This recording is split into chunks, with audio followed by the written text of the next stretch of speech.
First item on the agenda is the approval of minutes from the December 5th meeting. Motion to approve. Second. Motion is made and seconded to approve minutes of the meeting of December 5th. Is there any discussion? All those in favor say aye. Aye. Opposed, nay. Motion passes. The next item is correspondence. We have received no correspondence since the last meeting. Third item is continuances.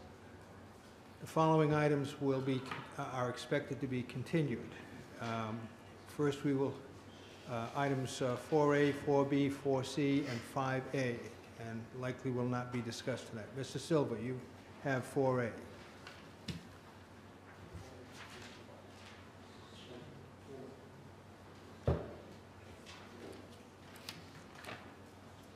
Good evening, Mr. Chairman, members of the board. For the record, Robert Silva, attorney with the law office of Silva, Thomas, Martland, and Offenberg, and I'm here representing the applicant in two matters. Mr. Shelton, in the first application for subdivision that was filed a while back and has been pending, and there's a second application which includes not only Mr. Sheldon and his property, but Virginia Trahan Thomas, who is the abutter and the adjoining neighbor who has agreed with Mr. Sheldon to... The mic. The mic, use the mic. They can't hear you. Yeah. Has agreed to... all set? Yes. Very rarely people tell me they can't hear me, but it happens. Mr. Sheldon and Virginia Trahan Thomas have a second application, which is pending and has not begun the technical review process. I'm before you tonight to say that the first original application that's still pending, we wish to withdraw that without prejudice. We're not going to go forward with that at all. That's the one where the planning board voted to reconsider its decision. Well, there'll be no need to reconsider it.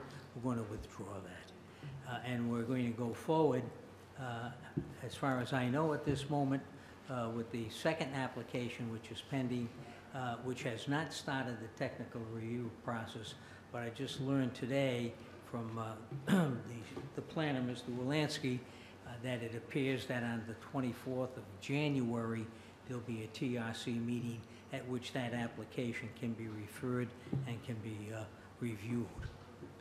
And with that, I would suggest that the application of Sheldon Trahan Thomas simply be continued to your next board meeting in February, and that we start the process with the technical review committee.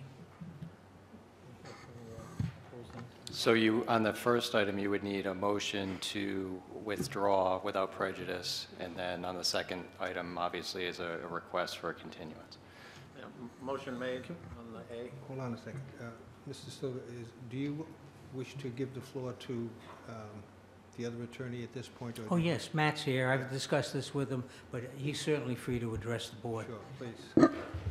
Good evening, Mr. Chair, members of the board. Matt Lees representing Jeremiah and Lorna Schaefer, trustees of the Jeremiah Schaefer Trust, who own 553 Tuckerman Avenue, which directly abuts the Shelton property. We have no objection to the withdrawal of the application that's on for reconsideration. We would reserve the right to object if they were to try to bring it back. I know he asked it to be withdrawn without prejudice, so we just reserve that right. And no objection to the continuance of the later application, the one involving Shelton and Trahan Thomas. And I assume that the intention there is to continue it to February 13th. Is that correct? That's correct. Okay. With the board's permission. Yes. Okay. Second Art's motion. We have a motion to withdraw without prejudice, item 4A, reconsideration of the planning board vote on the application by Stephen Shelton and Sandra Gowett for preliminary plan approval of a two-lot minor subdivision of land located at 535 Tuckerman, Plat 122, Lot 129. May I have that motion, please? Motion's made to withdraw without prejudice that application. Second. Motion's made and seconded. Is there any discussion? All those in favor say aye. Aye. Opposed, nay. Motion passes. May I have a motion to continue item 5B, an application by Stephen Shelton, Sandra Goward, and Virginia Traherne Thomas for preliminary plan approval of a two-lot minor subdivision of land located at 535 and 527 Tuckerman Avenue, plat 122, lots 129 and 144. Motion made to continue till February. What's our date, Ron? February 13th. February 13th. Second. Motion's made and seconded. Is there any discussion? All those in favor say aye. Aye. Opposed, nay. The motion passes. Thank you very much for the board's consideration. Thank you very much. Welcome. Item 4C, public hearing, Prospect Avenue subdivision, Eugene Goldstein applicant. Request for combined preliminary and final plan approval for a proposed 8-lot major subdivision of property fronting on Prospect Avenue. Property is identified as Assessors Plat 121NW, Lot 66A, and is located approximately 0.3 miles to the east of the intersection of Prospect Avenue and Aquidneck Avenue. Mr. Martin. Yes, good evening, Mr. Chairman, members of the board. I'm here requesting a one-month continuance of this matter, a one-month continuance of the matter to the February meeting. Motion to continue? Second. Motion is made and seconded to continue this item. Is there any discussion? All those in favor say aye. Aye. Opposed, nay. The motion passes. Thank you. Thank you. We will also be continuing item 5A, public hearing, request of Brennan Realty LLC, Bernadette Realty LLC, and Mark Byrne Realty LLC for preliminary plan approval, including requests for waivers from certain provisions of the subdivision and land development regulations for a proposed 11-lot major subdivision of property fronting on Mitchell's Lane. The property is identified as 430 Mitchell's Lane, Assessors Plat 124, lots 13, 14, 14A, and 15, and is located approximately 1,300 feet to the north of the intersection of Mitchell's Lane and Fayette Lane. Mr. Silva. For the record, Mr. Chairman, Robert Silva, representing the applicant, the law offices of Silva, Thomas, Motlin, and Offenberg. This matter has received major subdivision approval. It's now before the board on a preliminary. It will be starting the technical review process likewise on the 24th of January. And it'll be a pretty extensive review. I'm not too sure whether we'll be able to get it all done before the February meeting, but in any event, I'd ask at this juncture to simply continue the matter to February 13 for further discussion. Okay. May I have a- Motion made. Second. Motion is made and seconded to continue this item to the February 13th meeting. Is there any discussion? All those in favor say aye. Aye. Opposed, nay. The motion passes. Thank you for your consideration. Thank you. The next item on the agenda are items 4A and 4E, but before we get to those, I just wish to announce that once we have finished dealing with items 4D, 4E, and 4F, I plan to move items 5B and 5C to next in order, so that we'll be taking up items 5B and 5C after 4F. Next on the agenda is item 4D, a public hearing. Application of Atlantic Beach Suites 2, LLC for development plan review, including requests for waivers from certain design standards of the Middletown Rules and Regulations regarding the subdivision and development of land, Section 521, for construction of a 23-room hotel to be located at 4244 and 56 Wave Avenue, Plat 116 NW, lots 4, 5, and 6. Before I turn it over to you, we will be discussing items 4D and 4E together, but we will be voting on those separately. Item 4E is the request of the Zoning Board of Review for an advisory opinion on a petition by Atlantic Beach Suites 2 LLC for a special use permit pursuant to Section 602 and Articles 11 and 14 of the zoning ordinance for a proposed 23-room hotel in the limited business zoning district and in the watershed protection district Zone 1. Property is located at 42, 44, and 56 Wave Avenue, Plat 116 NW, lots 4, 5, and 6. May I have a motion to open the public hearing? Make a motion to open the public hearing. Second. Motion's made and seconded. Any discussion? All in favor, say aye. Aye. Opposed, nay. Public hearing is open. Mr. Martland. Yes, good evening, Mr. Chairman, members of the board. David Martland from the offices of Silva, Thomas, Martland, and Offenberg, representing the applicant and owner this evening, Atlantic Beach Suites 2 LLC. Before you is a petition to redevelop the properties located at 44 and 56 Wave Avenue. Currently, there is a two-story mixed-use building that contains a bar, restaurant on the first floor, residential use apartments on the second floor, as well as 3 one-story residential cottages on the site. What's being proposed is to redevelop this into a 23-unit new facility, hotel facility. The property is located in the limited business zoning district, and as such, the use of a hotel is allowed by special use permit. The property is also located in Zone 1 of the Watershed Protection District because of the proximity to the pond. However, as the board is aware, even though that it's located within 200 feet of that of the facility, because of the moat drainage, none of the drainage from the site actually goes to the pond. It is drained. That moat discharges at First Beach. So this doesn't actually get captured in the Bailey's Brook watershed. Now, because of those two issues, there are special use permits required relative to the use, and also with commercial development, obviously there's the development plan review process. So in connection with that, as you know, the state or the town's development plan review requires that you seek and obtain state permits prior to proceeding with the development plan review.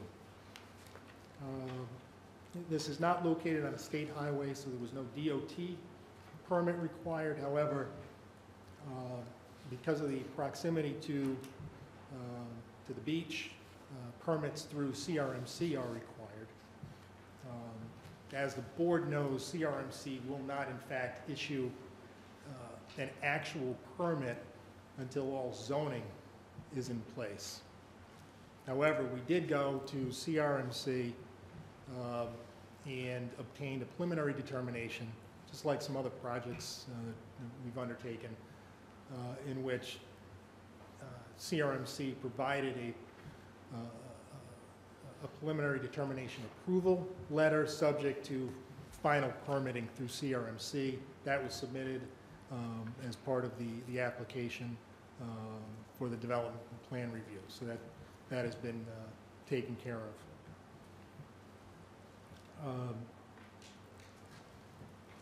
So we filed for the development plan review and as well as the special use permit applications. We've gone through the technical review committee review. It was a fairly extensive review.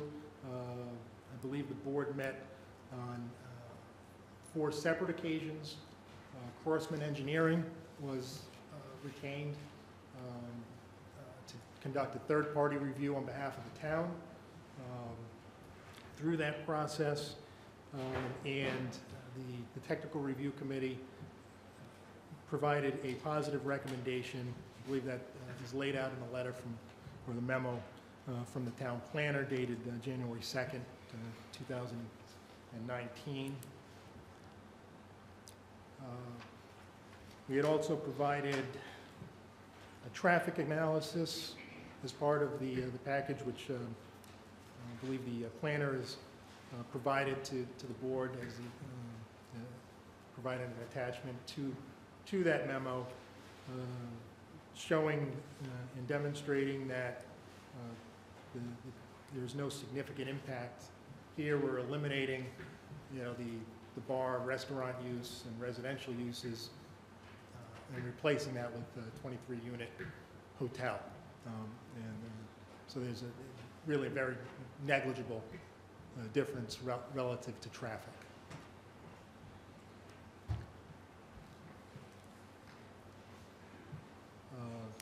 There are some waiver requests associated with this proposal this evening that we can go through as we make the presentation. Some are related to some site plan issues regarding buffering around the building and making use of sort of the wide right-of-way to provide for some of the right-of-way to provide for some of the landscape buffering on the front. The other requests involve materials as well as the roof design. And so I've got with me this evening Lynn Small from Northeast Engineers, who did the site plan as well as designed the drainage. The board conducted a site visit last week, and so I know that the board was able to familiarize itself with the site and the plans during that visit. I also have with me this evening Spencer McComb, who prepared the architectural plans, and he's here to present those plans and discuss those. And I also have the traffic engineer, Paul Bannon, here to answer any questions the board might possibly have related to the traffic.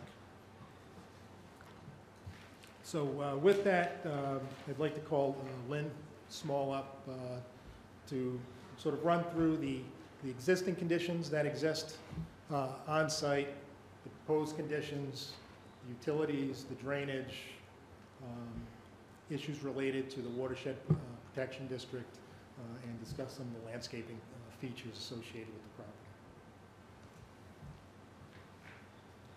Good evening. If I just might interject, I know that I see that we only have this one microphone here this evening. If we have to go to the board. We have a hand mic down there. Okay, thank you.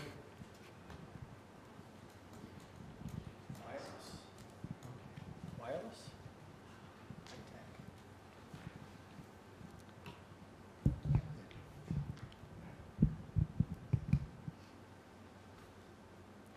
Okay, thank you.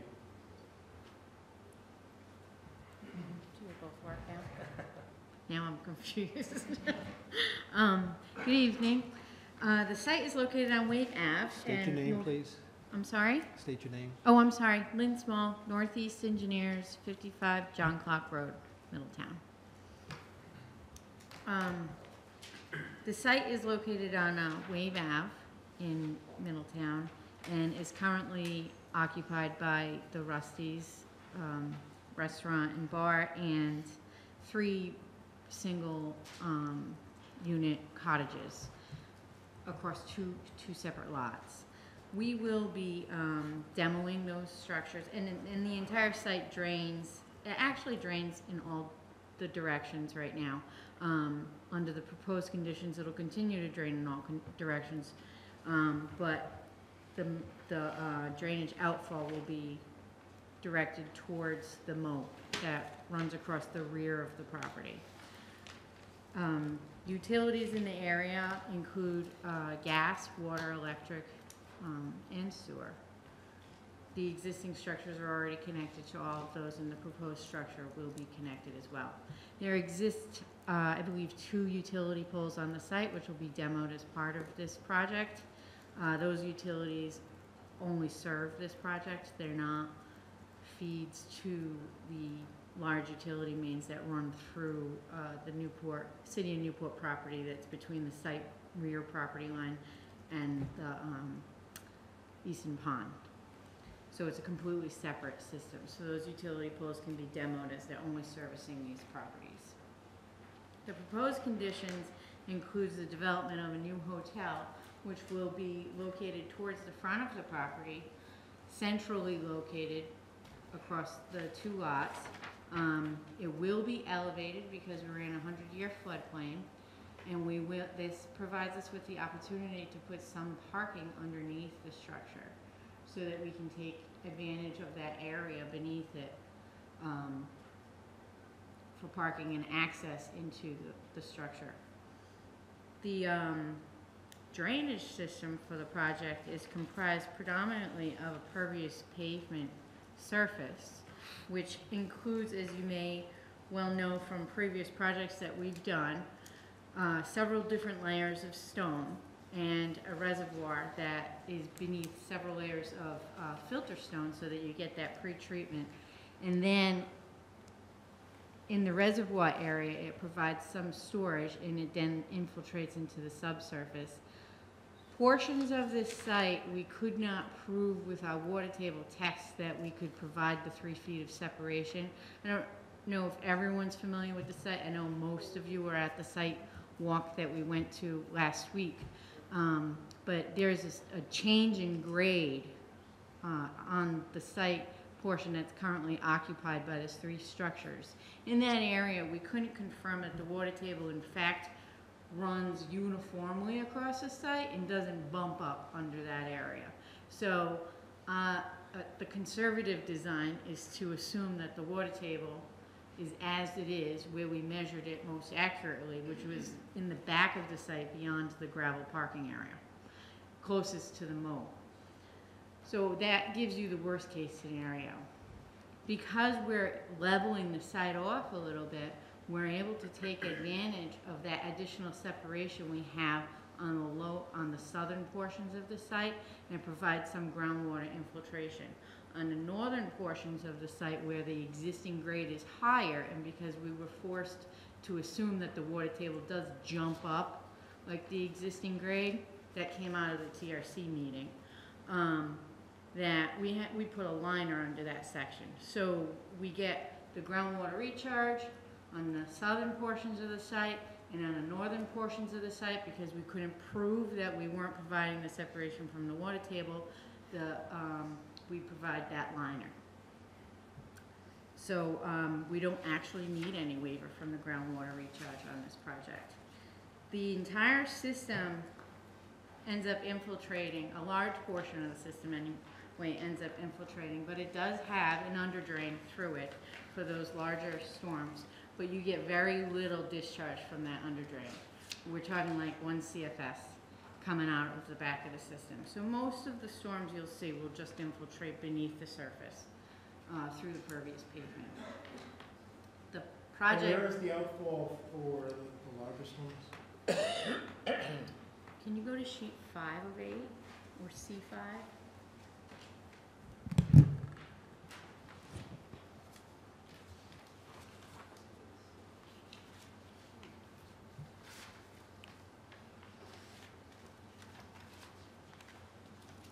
The outfall for the drainage system is in that southwest corner. We do provide a riprap area so that you don't have any erosive conditions from the site. Relative to the people who were able to attend the site walk, this is basically in the area of that storage container.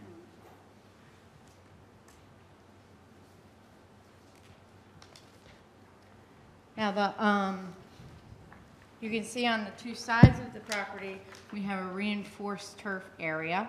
That is a specific request from the fire department to provide a little bit wider area so that they can access through the site for fire safety. Can you point it out, Lynn? Sure. You have a strip on the north side and a strip on the southern side.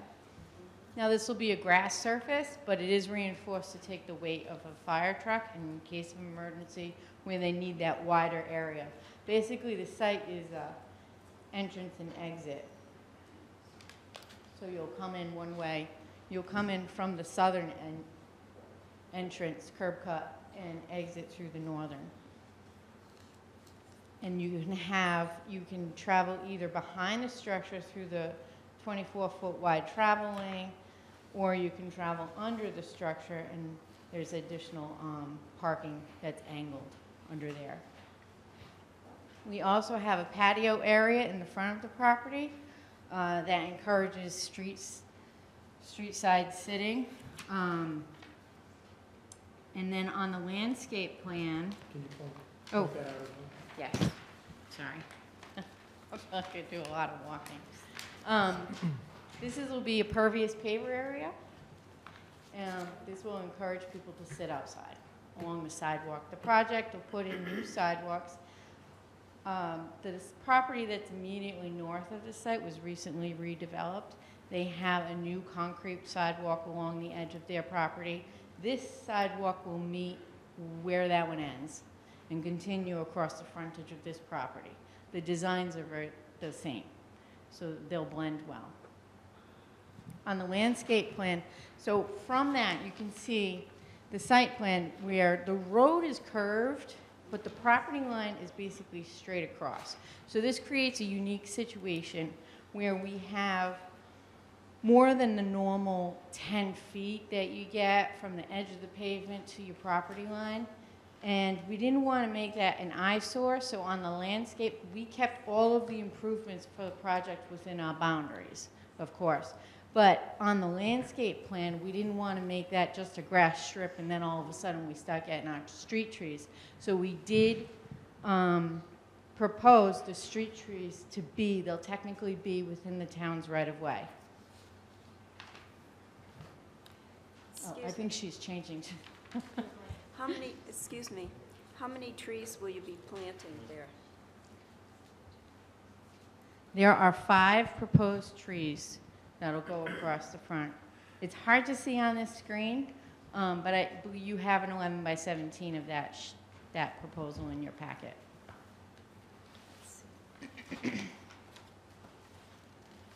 And those trees follow the curvature of the road rather than the property line, which I think will be more aesthetically pleasing as you drive down that roadway.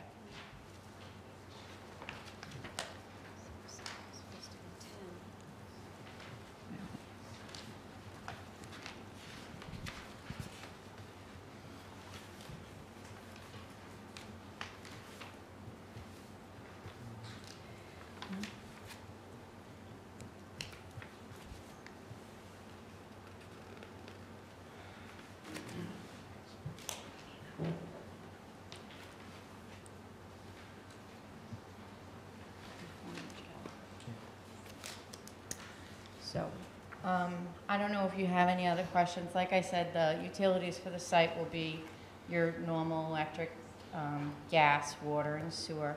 We did get letters of availability from the water and the sewer departments for the project. And we started the submittal process with National Grid for our service requests. Once we get approval from the planning board and the zoning board, we'll have to submit the last review application to the CRMC for their review because we're within 200 feet of the code. Well, Easton Pond is under their jurisdiction. Bill? A couple of questions. Can you go back to sheet either 4 or 5? Rita? Yeah. Doesn't matter which one.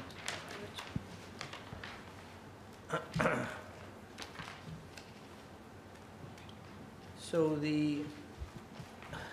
my eyes are bad generally, but they're worse tonight because you can barely see out of one of them. And I tried to look at this prior to, but can you tell me, obviously the building, and what is the structure to the right, on the front of the property? I can't make it out. The hatched out area? Nope, there's another structure there, a small, Right here? yes. That's actually part of the structure. That's an access, a stairwell. Okay, I'm seeing it now, all right. And all then right, I this got it. is the main entrance. I got it. Which has a stairwell and an elevator. I know Spencer's here, he'll be able to go into more details about those, but That's it's fine. part of the structure. That's fine, answer my Okay. question, thank you. And the hatched area, there's two hatched areas. One on the left in the back left corner of the property. It's hatched where the parking ends. Mm-hmm. In front, what is that? I can't make it This out. area right here? Yes, That's your loading zone, okay, which we're required to provide. correct. And then the last question on the site plan I have is, the other hatched area on the This- right side, This other hatched area, if you recall when I was discussing the groundwater recharge and the area of the site that we had to line just as a provision in case the water table actually does bump up under those cottages. That's what that reflects. Okay. Because this is the grading and drainage plan, we had to reflect where we were actually providing that liner for the state reviews and the TRC review. That's the area. okay. I'm good with that, thank you. Art? I notice later in the meeting, we're going to discuss a recommendation to the town council for building heights in relationship to the FEMA Special Flood District. Does this have any impact on this application? Question for the planner. What was that? We're going to talk about building heights based on the FEMA. Right. Does this application have any impact on that, or? I don't believe they're requesting any relief for building height. The applicant can answer the question. Now, this will, I believe when we initially filed, we did have, submit an application for variance, but that is being withdrawn. There aren't any variance requests associated with the height for the project. I know that under the new state law, there's additional height, but this will comply, it complies with the ordinance that was in effect at the time we filed, which was almost a year, I think it was a year ago. Okay, and I normally am not a flat roof fan. I think you know that. But in this case, I understand the mechanicals will actually be self-contained in each unit. So there will not be a requirement for a lot of stuff up on the roof. Is that correct? That's correct. Each of the rooms has their own HVAC system associated with it. It's not a central system, so. Okay, thanks. Other questions? You have other presentations? We did, okay. Oh. Lynn, just a couple of follow-up questions. What you've designed with the water quality treatment, you don't anticipate any potential hazards or negative impacts to the watershed protection district? No, the existing site has absolutely no provisions for stormwater treatment, and the proposed site meets the stormwater regulations. It'll actually result in an improvement in the water quality treatment that's coming from this site.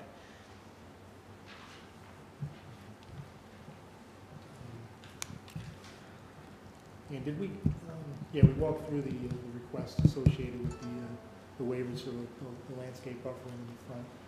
Right, there's a waiver associated with putting those street trees within the town's right-of-way You need a waiver for that. versus putting it on our property, correct? Which is, it's consistent with what was done at Dojo on that back portion. And a lot of it has to do with the geometry of the roadway and trying to make it look more consistent as we program that. I mean, the building itself meets all of the setbacks. It's just wanting to have those street trees sort of closer to the sidewalk area. And there's also a waiver for parking lot trees as well. I think you're aware of that. Being in the actual parking spaces, Not, yes. not being provided. Right, we don't Yeah. have, There's one, I think there's one tree, we don't have the landscape plan up now, but there's one tree that would qualify as a parking lot tree where I think there were 3 that were required. We have one tree in the back rear corner on the Right, north, that's right. what you're talking about. So that one would qualify as a parking lot tree, but that's the only one that I saw. Yeah, so there is screening on either, on the north and south, that are all evergreens. Now, under the definition for trees that need to be provided for parking lot trees, they have to be deciduous trees, is that correct? Right. And so, none of the screening trees, if I could just approach, provided along either this boundary line or the far boundary line qualify for that. There is a tree located in this corner that qualifies. But we're required to have on either side of the property the evergreen screening. And so we're requesting the parking lot tree waiver.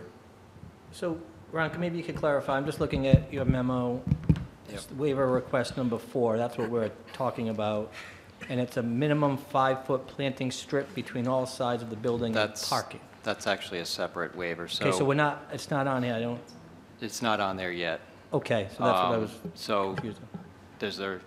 just to go through them, there's a request for a waiver from the siding Understood. materials, the Number- roof form, which I think the architect's going to talk about. Correct, The landscape buffer of 10 feet, so they just and talked about, that's because of the issue of the patio, the front patio being within that area of the front setback, and that's related to what they talked about being such a wide separation between the Correct. edge of the street pavement. Number 4 is a requirement for a 5-foot planting strip around the sides, all sides of a building. In this situation, since it's an elevated building with parking underneath, they are requesting a waiver from that requirement. And then the 5th, I guess it might be 2 additional waivers if you don't combine them, would be for parking lot trees, and I don't know why I didn't put it on the list before, but that would be a waiver for the street trees. Even though they're providing the number of street trees that are required, they're not actually located on the applicant's property. They're Okay. located on the street right-of-way. And again, it's due to that separation between the road pavement and the right-of-way line. so we should probably include that as a part of the waiver Right. request, so that should really be item 5 or 6? I guess you'd say it's a separate thing, so Yeah, it'd why be don't we do that, six, just to be six, clear? 6 total waivers. Yep. Yeah. Well, I guess if we could just go to that waiver number 3, where it says the landscape buffer at least 10 feet is not provided. There is in fact, I believe, 10 feet along that whole front property line for landscaping.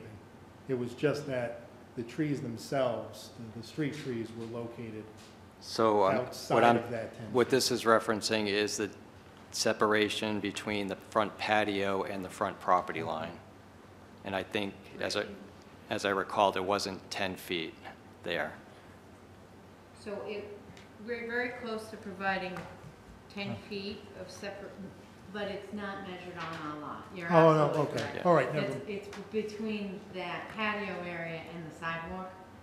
Yeah. Most of that land is actually technically in the Off the right of property. way Right. because we have that curve So to the road. there's much more than 10 feet of landscaped area. It's just that that 10 feet of landscaping is not on the applicant's property. So a waiver is in order Right. for that, correct. So there are 5 waivers altogether. 6. Actually 6, we 6. added the. 6, I'm sorry, 6. 6, yeah. So is that, item number 3, is that, do we think that's properly worded to address, because it really doesn't address Patio. the patio, maybe we should add I don't know, that's how you explained it, and that's not how I read it until you explained it. Maybe if they're okay with it, Yeah, I mean, I do reference that it's along the front property line, I can, And along the front of the proposed property. adjacent to the patio. We yeah, could- that would be helpful. Yep. Yeah, I would make it clearer. That Yep. would be helpful. Okay, thank you. And I think we can eliminate the request for any waiver for the parking lot trees. I mean, we can provide additional trees on Yep, the rear yep. if subject to the CRMC approval of that plan. So you're saying you will provide trees that comply and therefore do not require a waiver? Correct. Well, So that For becomes the a parking lot condition. trees. So that would be, Our that would be a parking condition. so, but Condition, yeah. what happens if CRMC, you can't make it work with CRMC? It would have to be subject to CRMC approval because they're going to be approving the That's planting better. plan. Oh, that's better, if that's that's better. If they're asking to eliminate that waiver, our condition would be subject to CRMC waiver, CRMC approval. Yeah. Yeah, yes, excuse me, could we make certain that the tree commission gets that information? Because I do have a comment here. They enthusiastically support the planting of trees on Wave Avenue. And if the planning board accepts those comments, we want some assurance those trees will actually be planted. I'm quoting, quote unquote, from the tree commission. Those are the 5 trees on Wave Avenue? She mentions 10 trees.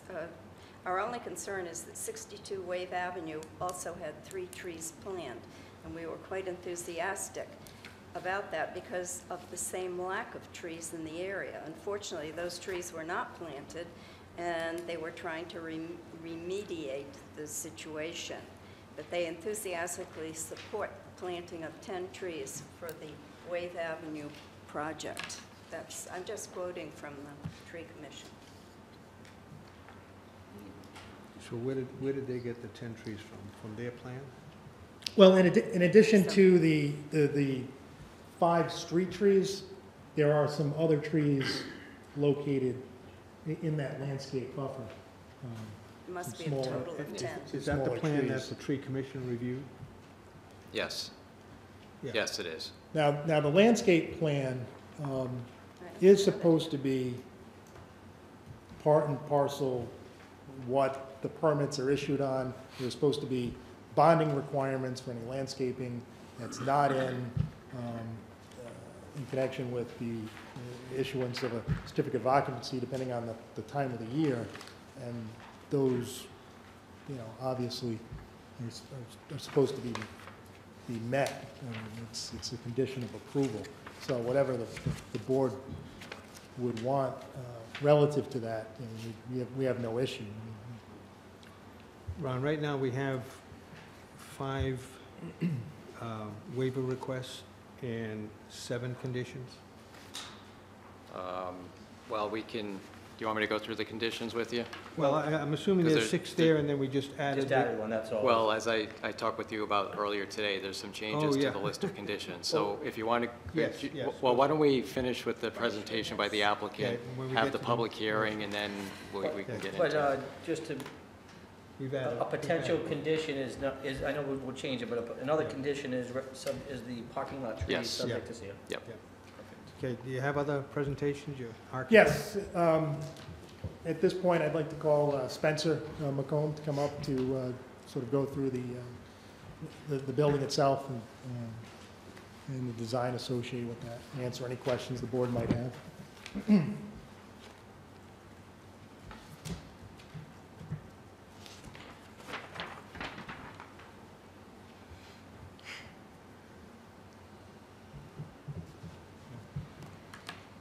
Would you like Mr.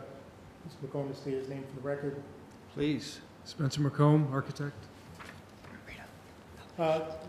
Spencer, if you sort of want to just go through the process that you went into coming up with the design of the building and what's being proposed on the site. Sure. The building shape and size is all to conform with all the zoning regulations that are in place. We obviously have a few other hotels that are in the area, so the massing of those was taken into consideration. One of the things that we looked at was one of the regulations that talk about a flat roof being allowed under your purview for a building like this. And as you look around that area, there's some mansard type roofs where the third floor has a sort of faux roof built into it. And although that's happening, if every single roof is like that, it makes a kind of monotonous architectural experience. So what I did was look around Aquidneck Island and look for historic buildings in the New England vernacular that do have flat roofs. So I included that in your packets. They're up here. And what it does is show that a building of this size and scale is definitely something that's in the context of Aquidneck Island. Typically, their floors are very similar to the floors that we're suggesting. This building's unique in that it isn't a floodplain, which a lot of the other buildings in this area are. So making the first floor a base, in this case it's open, water can flow in and out, it's for parking and entering the building. That happens at the first level. The rooms per code are then on the second, third, and fourth level. We call the first level of residence is really our first floor because there's nothing going on the parking lot level. So we have 3 levels of residential hotel rooms that obviously are in that way. This building is designed not to be very small hotel rooms, but actually suites. So there'll be a kitchen in there, and you can see in the floor plan we've showed you what our thoughts are. Some are larger, some are smaller. The average is about 800 square feet, which is fairly good size. So it wasn't a matter of trying to jam as many hotel rooms as we could onto the site, but give a more gracious experience for the people who would be staying the night or the week here. The idea is that there's plenty of sort of one-off typical hotel rooms in this area, that there are other ones, and that this offers a suite aspect to people staying in this area. Very desirable area with great views on both sides of the building. When it comes to the flat roof, though, the thinking here is that a parapet roof that runs around the top of it hides the mechanicals. The mechanicals can't be on the lowest floor, they can't be anywhere in the flood zone, so they need to be somewhere and they need to be outside. Each of these rooms will be heated and cooled through a mini-split system, so it will actually be interior to the unit, each unit, instead of the through-wall units that you may be familiar with. Those are kind of a blight on the outside of the building, so we're creating basically a screen wall with the top of the building so that all the mechanicals can sit up there, the elevator overrun goes up there. Can you explain the mechanicals that you're proposing to be put up there? Sure, they would be mini splits. So those are small suitcase size condensers that sit on the roof, and then just a single wall mounted heating and cooling exchange that happens inside each room. Much different than a through wall P-TEC unit that they're called that you have in most hotel rooms. And you have a little parapet here that hides those compressors, is that the idea? Compressors will all be upstairs, all be on the roof, and they'll be hidden by the parapet that runs around the outside of the building. How big is the mini split compressor? It's about 30 inches tall. So it's really small compared to maybe compressors you'd see on the outside of a residence that are 30 inches by 30 inches, 3 feet tall. These are more in line with for a unit that's 850 square feet, they'd be more in the line of a small suitcase or a medium-sized suitcase. And so there'll be one of those per every room on the roof, and obviously that's something we don't want to see. So the roof design and the heavy cornice line that you see in all these examples is how we feel the architectural experience and how this can be a very handsome building that not only looks good into itself, but also looks good to the other buildings that are of sort of different roof styles that are near it. That sort of context between the style that we're proposing and maybe a mansard next to it is a very pleasing look, and you see it throughout downtown Newport, you see it throughout areas. And even looking around Middletown, there's a number of hotel rooms, or hotels, I should say, maybe more on West Main Road, that have flat roofs. Some of them have cornice lines and heavy detailed cornices. Ours, we think, really helps the building ground both the top and the bottom.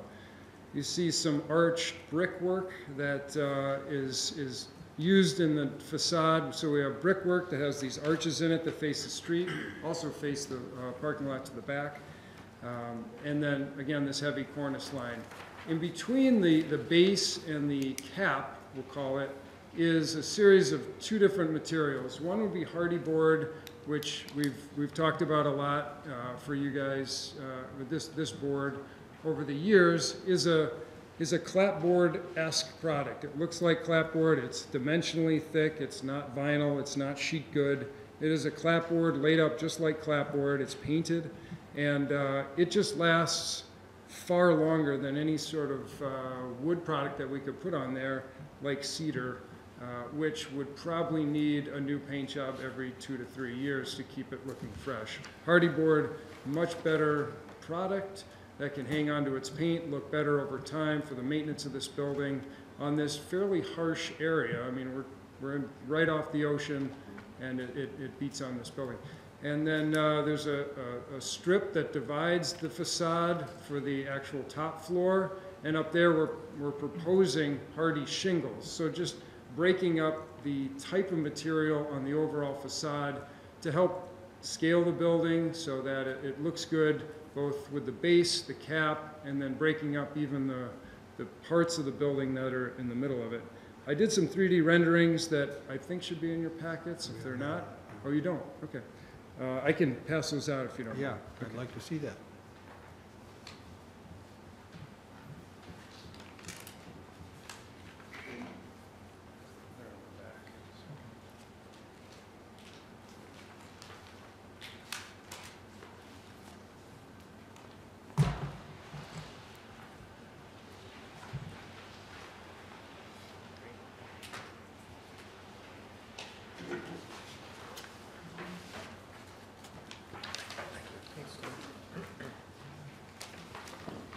Thank you.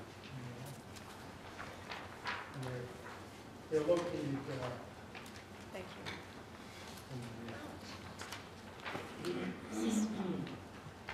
Quite interesting.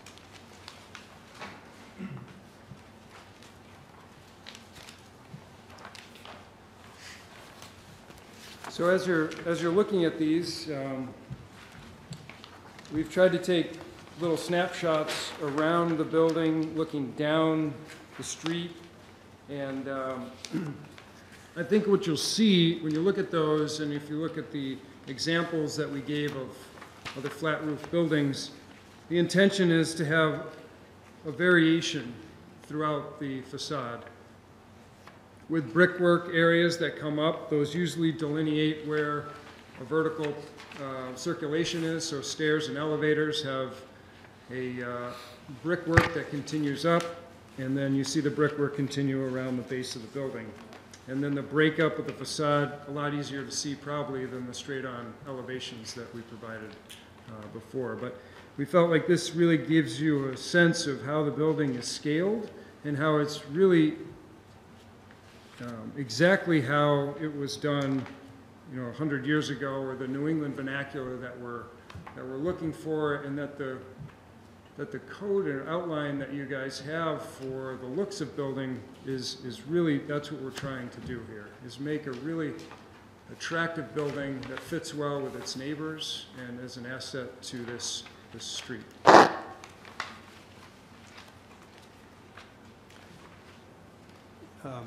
These renderings don't have any signage on them. What kind of signage are you planning? there is no signage currently proposed because we're not sure of the name of the hotel or what type of branding there might be at this point.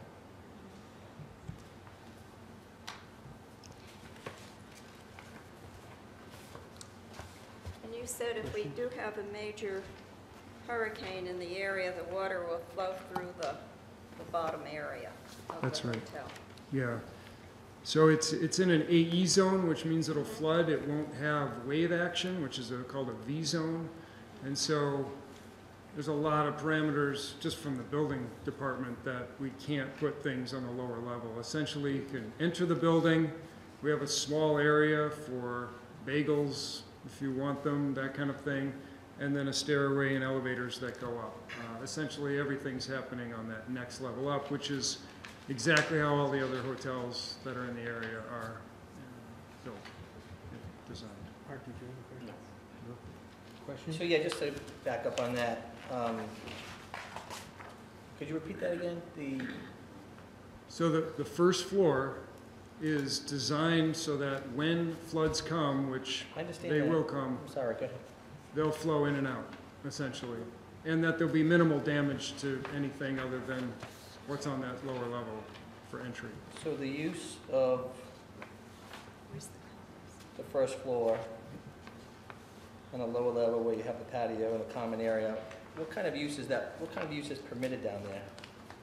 Storage, entry, and a lobby type feel is what will be down there. So how do guests check into this hotel? On the lobby on the first floor. Lobby on the first floor, that's where they'll check in, and that's permitted by, Now, that's permitted. Sort of, I believe, like, property to the north, right? We've got commercial uses programmed on that first level, which are permitted, but the residential uses are on the upper floors. Any questions? no, that's fine, thank you. Can we go back to the elevation question? Sure. So the only question, the only item relative to the elevations, I like your explanation on the roof line. I was inclined to think that I would prefer more of a sloped roof, but I understand the architectural significance or argument that you're making. But the elevator shaft still sticks up above the roof line. The material on that shaft, can we, and I understand it needs to for obvious reasons, but can we at least identify the material that's going to be on there? Because I know you can see it on a drawing. Right. From the ground, you can't see it, but can you at least identify the material that? Yeah, we'd probably put clapboard around it. Clapboard, at least, could we modify the drawing to show that, just to make it? Yeah, we can have that. Yeah. Other questions? Thank you for these. Any other presentations? No, I do have Mr. Bannon here to answer any questions relative to the traffic that might come up. I didn't think, it's necessary have to put that traffic questions? presentation. I do not. Thank you. Comments from the public?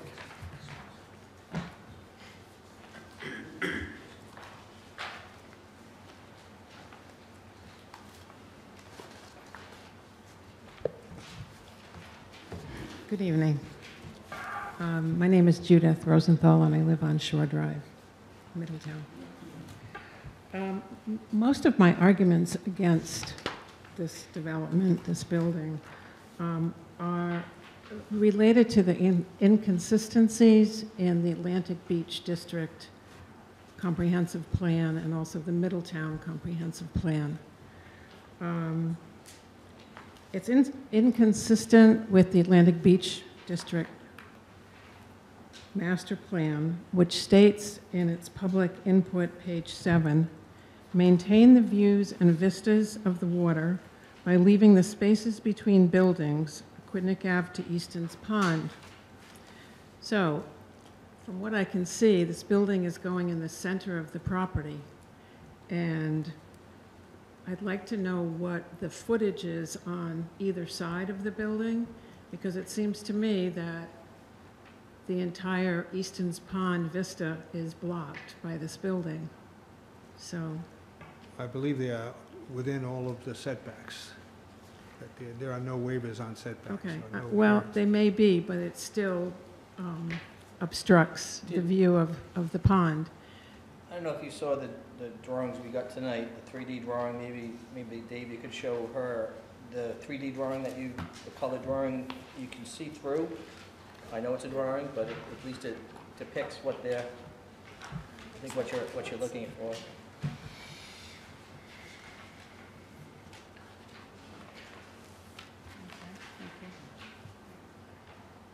Okay. So you can sort of see through the arches if you, if you bend down. But No, if no, you're You're quite tall, actually. You don't have to bend down.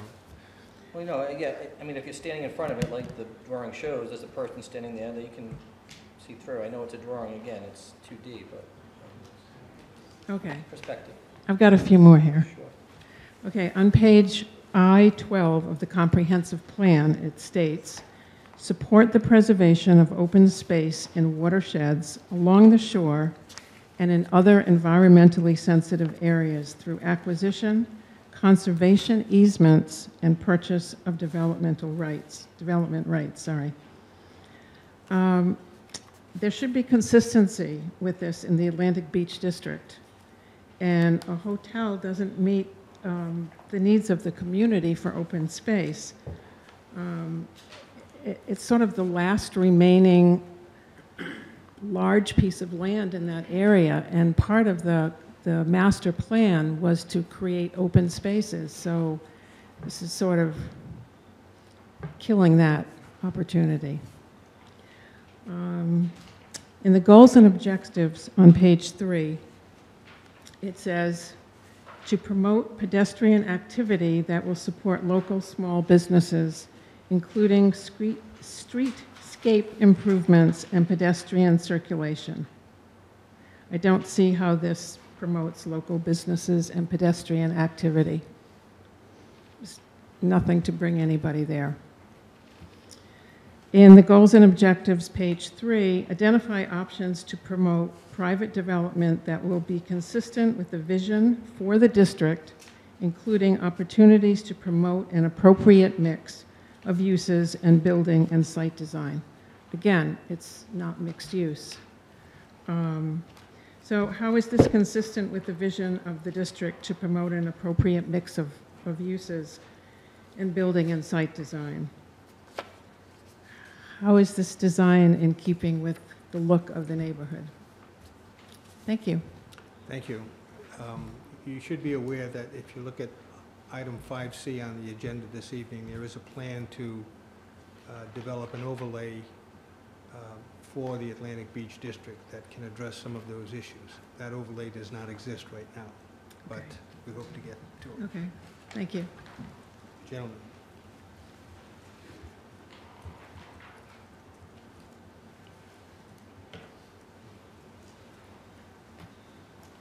I'd like to say good evening to the board. My name is David Rushlow. I live at 32 Ellery Avenue. I have two concerns, and they are number one, water consumption and sewage disposal. And number two, very important, is the runoff and its effect on our water supply and our ocean. On December 2017, Northeast engineers and consultants stated in an impact study that the Atlantic Beach 2 Hotel would consume the following. Each unit would consume, on a conservative estimate, of 150 gallons per day per unit. And if you multiply that by 23, the total consumption is 3,450 gallons per day. Northeast engineers also said in their impact study for 38 Purgatory that they would consume 1,650 gallons per day, making a total for both 5,100 gallons per day.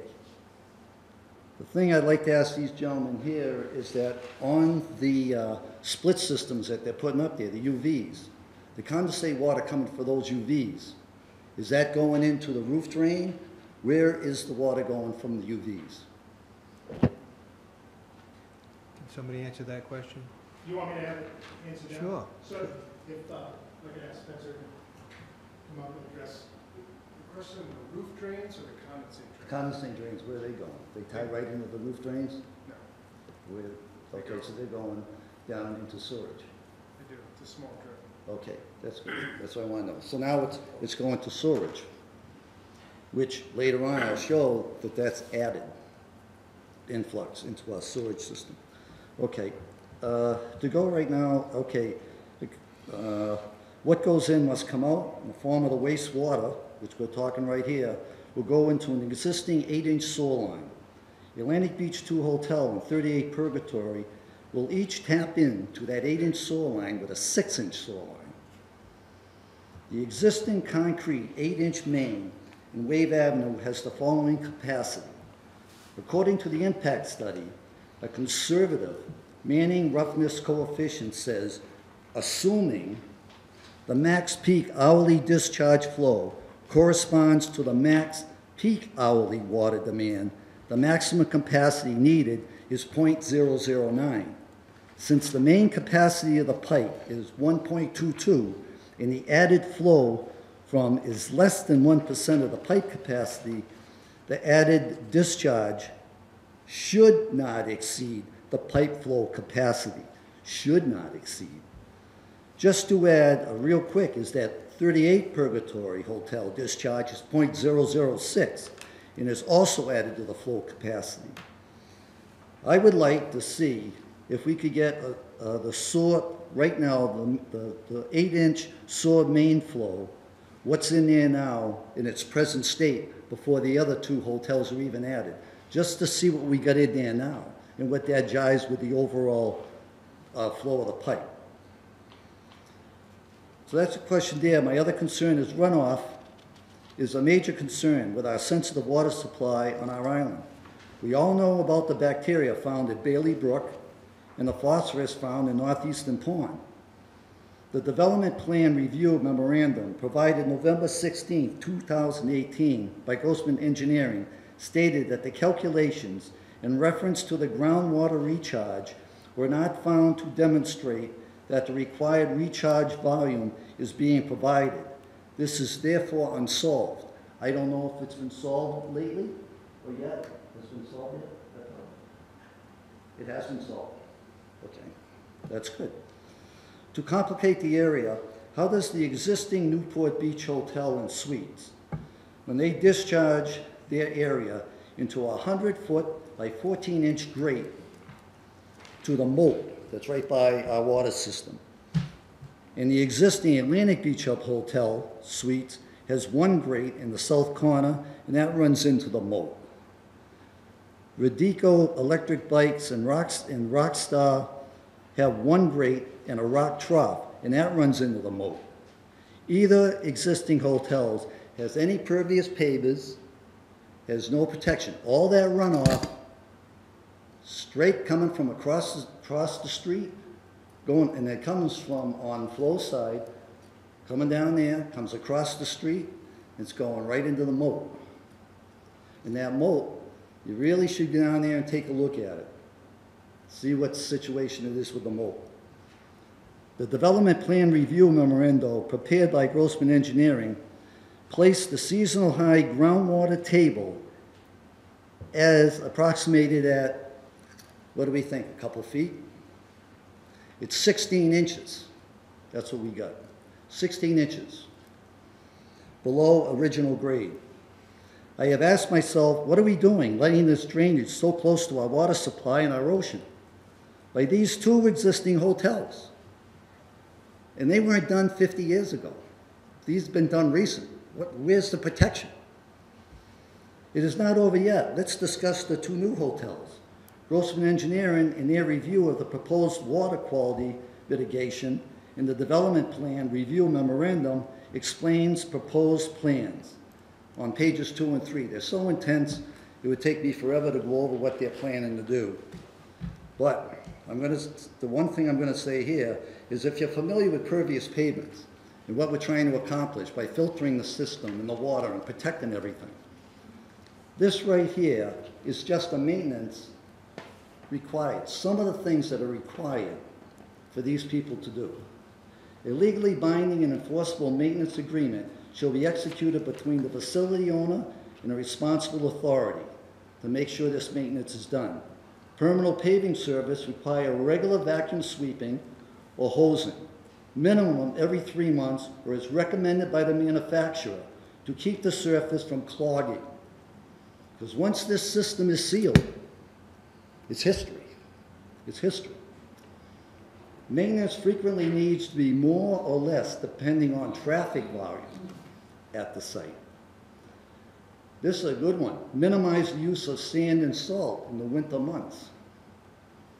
The erosion and sediment control plan shall specify at a minimum how sediment will be prevented by entering the pavement area. I think the town should get that they should see all this work now about all the pervious pavements and all that stuff, and longevity. I don't think it would hurt the town to look into that and just see what the track record is. This is relatively new, and to know how long this is gonna last. Once it's clogged and it's terminated, it's all runoff water going into that berm, into the mold.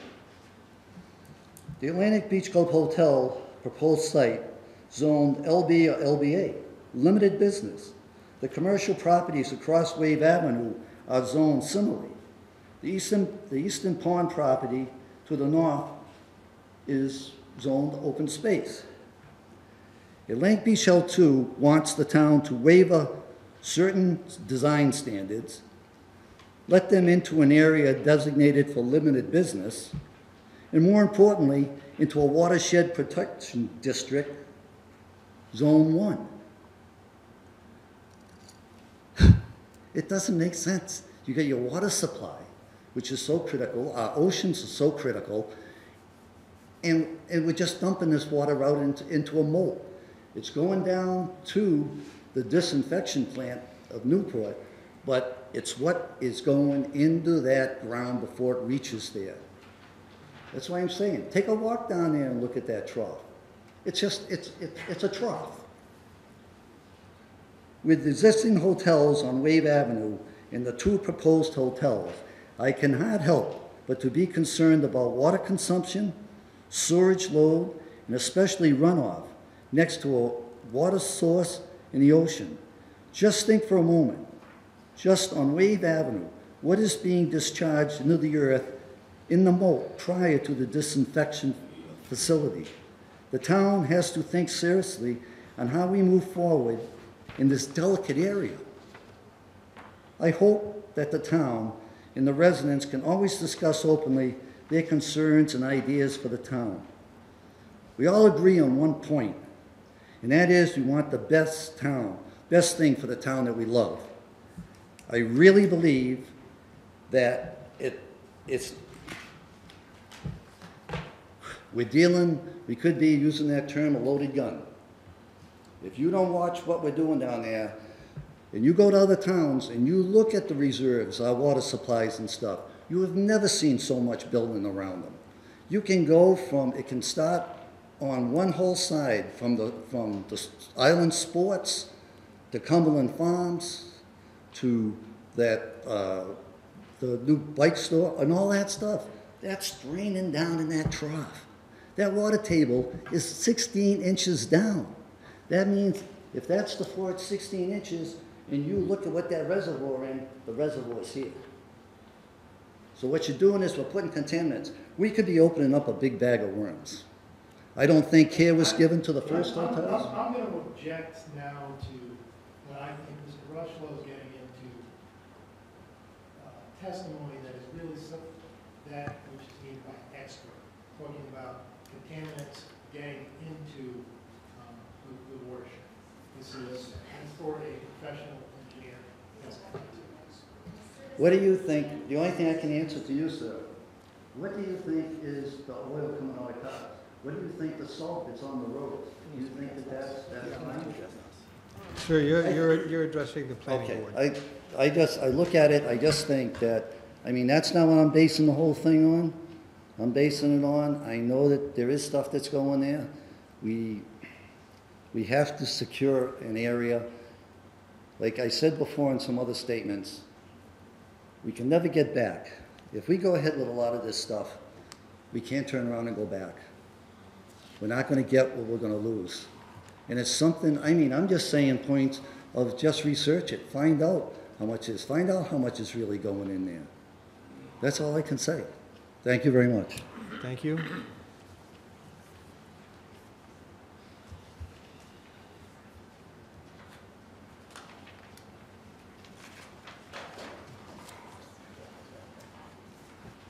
Valerie Galb, 94 Shore Drive. I'd like to talk about limited business, this designation. The district's established to provide areas for day-to-day localized shopping needs, convenient shopping services to neighborhood areas, and to provide limited specialized business uses in certain parts of town, including the Atlantic Beach District. I'll address provide day-to-day shopping needs, things that are important, needed, convenient to the people who live here full-time.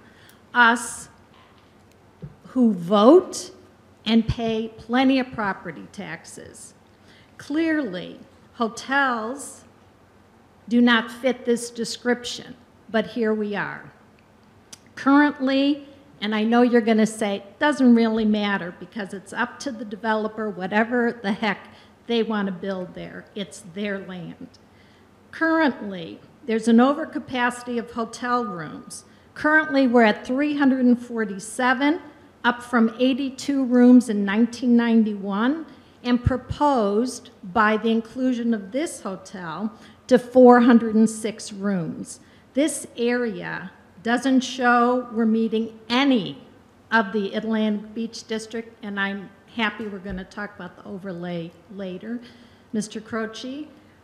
So what happens in an economic downturn? Now, does this hotel and all the hotels in this area now become, you know, developers going to fill them? Let's go to Section 8 housing. Let's go into a nursing home. The town council has established the Atlantic Beach District and the master plan in 2007, and the vision was to become more pedestrian-oriented, attractive, and vibrant. Who really is going to sit outside of a hotel facing the street when you've got a watershed behind you that you could be looking at? It's not about serving the influx of seasonal visitors. It's the surrounding residential neighborhoods in the town that's addressed and was agreed upon in the Atlantic Beach District Master Plan. Further noted, at the walkabout with the planning board, I was an observer at the property, and one of the members very intelligently asked these individuals, how is this in adherence to the Atlantic Beach District Master Plan? I have to say, it was sort of like deer in the headlights. Like, what do you mean, the master plan? Shouldn't that be every property in that area? I would think the architect, everyone else knows something about it. Article 5 of Section 521 of Middletown Rules and Regulations, page 38, B, Building Design and Architecture, states the architecture should consist of New England elements. Peaked roof, consistent with colonial through early 20th century architecture. Guess what? I pulled some pictures of Fall River Mills. That's what that particular building looks like.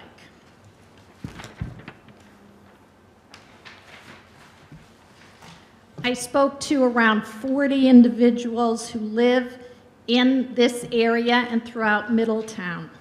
These are citizens that are very concerned with this flat roof look and the building reminding them of the Fall River Mills, and is not consistent with the adjacent buildings. And I beg to differ with the architect, and I apologize, I forgot your name, that it's consistent with all those buildings, and all the examples were of Newport on Broadway. And those buildings with the flat roofs are all quite nicely planned altogether.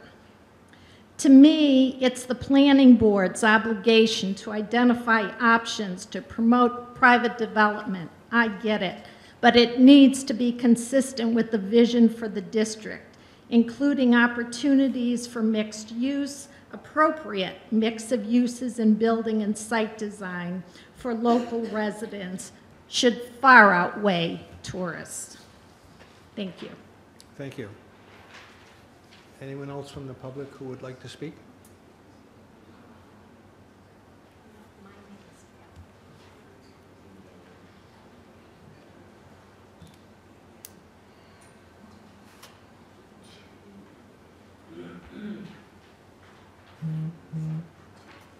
Good evening. Beth Rushlow, 32 Ellery Avenue. I want to address my concerns about the Atlantic Beach District and the major changes occurring there. We all realize that the appearance and functionability of the district is going to change. The growth in the district can evolve in many different ways, and that is the problem, because I see there is no set plan. We cannot tell a landowner what they can do with their property except to advise them about the rules and regulations regarding development of the land, and that he has to abide by the town laws set forth by the town of Middletown. The point I'm trying to make is that we cannot be giving concessions, or should I say variances, to people that are going to have a negative effect in our district. The plan for the district is mixed business, and that does not look like the district's future at this point. There are roadblocks we are all facing for balanced usage, such as flood zones, height limitations, and parking. Priority number one should be to the full-time residents of the town, and to develop an area that is pleasing and to be used for their enjoyment. Tonight is a prime example of what I am talking about with Atlantic Beach Suites 2 request for waivers from certain design standards of the Middletown rules and regulations. The town has design standards that everyone must follow. Why have these rules and regulations if you do not enforce them?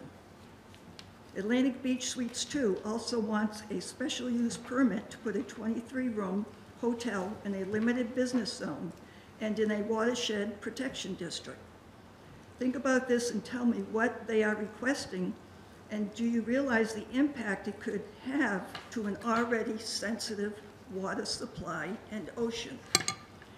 Go observe the site, and see for yourself what is going into the moat from existing buildings and groundwater discharge on Wave Ave.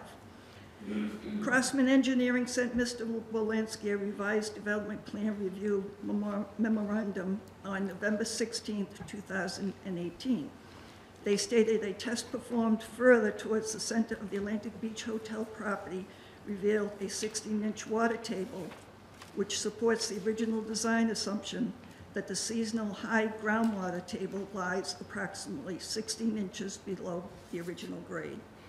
Without extreme consideration to these requests, you must take all this information provided and seriously realize the repercussions that could happen due to contamination of our ground and water supply, especially with further development inevitable in the Atlantic Beach District.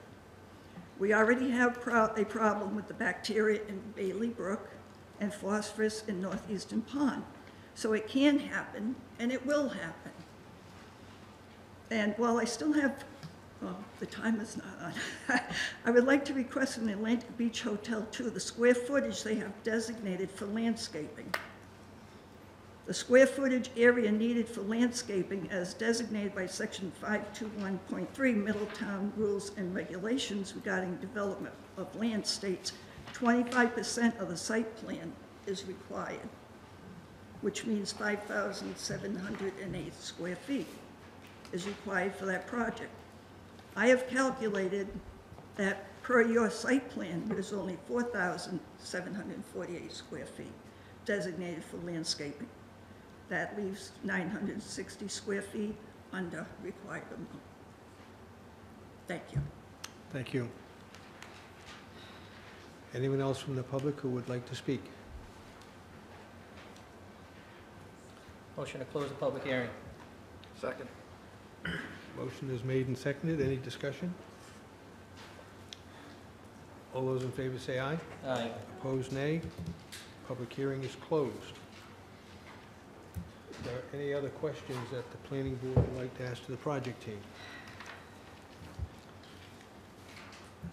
Sure, I'd like to, if they care to address any of the items that came up, I'd like to give them an opportunity. Well, excuse me, you just closed the public hearing, so I don't think, I'll let the solicitor weigh in, but I don't think you're accepting further testimony at this point. Just, Can we, just to answer the questions that were, we can make a Answering motion questions or on more this testimony? action and then have discussion on that could involve the project team. It'd be kind of an incorrect point of order. It'd be, once you kind of close it, it's time to move on. So is it more If you will- testimony? I'm sorry, is it more testimony or just answering questions? Well, that would be testimony. All right, so I'll motion to reopen the public hearing. Second. Motion to reopen has been made and seconded. All those in favor, say aye. Aye. Opposed, nay. Motion passes. Public hearing is reopened. Would you like to comment on Sure, public discussion? and I'll be as brief as possible with respect to these issues, but one of the points, and I'll sort of take them in chronological order, was that there's a portion of the comprehensive plan that encourages open space in the district. I would note that the action behind that implies that the town would be acquiring parcels for open space. It's not a confiscation of private property to provide for open space, but if the town wanted to embark on acquisition of land in the area to provide for open space, certainly the town can go and do that. I mean, it is, this is dealing with, the redevelopment of a property that's, it's already developed, which gets me into the issue of sort of the water quality issues that were raised. Right now, you've got a developed property, you've got 6, 7, 8 residential, 5 residential units total, plus the bar restaurant. There is a parking area that is in significant disrepair. There is absolutely zero water quality treatment right now. Zero. There is none. So any of that oil, any of that sediment coming off of any of these vehicles is not being treated. It is going into the moat. Under the proposed conditions, there is now a state-of-the-art treatment system that is not just reviewed by the town's engineers and your independent engineer, but is also reviewed by CRMC, which is charged with making sure that the watershed going to the coastal waters is kept as clean as possible. So you've got that review. With respect to the systems that go in and the maintenance required, there is section, or Article 153 of the town code that requires ongoing maintenance reports to be provided to the town engineer. The town engineer is required to undertake review of these systems. We had some extensive discussion relative to some of these issues on a couple of projects. And it was my recommendation that not only should the town engineer be kept apprised of the maintenance, but also the building department. And today it's easy. I mean, you can email those reports and they can be collected. But there is ongoing maintenance with any drainage system that needs to be done in order for it to be effective. The town has ordinances dealing extensively with this that the town needs to make sure are followed and enforced. With respect to water capacity, sewer capacity, we contacted Newport Water Department before beginning the permitting process as is required to see if there is sufficient water capacity for this project. The City of Newport Water Department provided a water availability letter that was made part of the application. Also, we have to request and get approval from Public Works relative to sewer capacity. That was obtained and submitted in connection with the approval.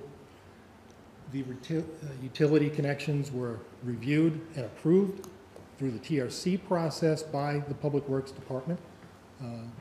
And there is capacity for the sewer associated with the property.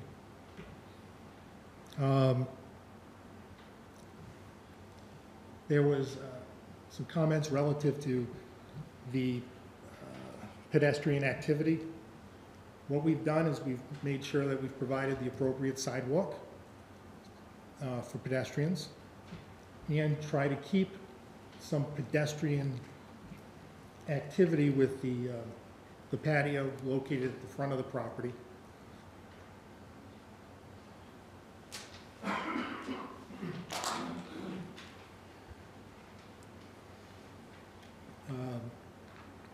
As Ms. Rosenthal indicated, part of what she indicated was that the uses here should also provide for pedestrian activity for other businesses in the area. And here, guests, obviously, at this facility will be utilizing other businesses located in the area. The restaurants, you know, any shops and things of that nature, the Pedigo bike place. So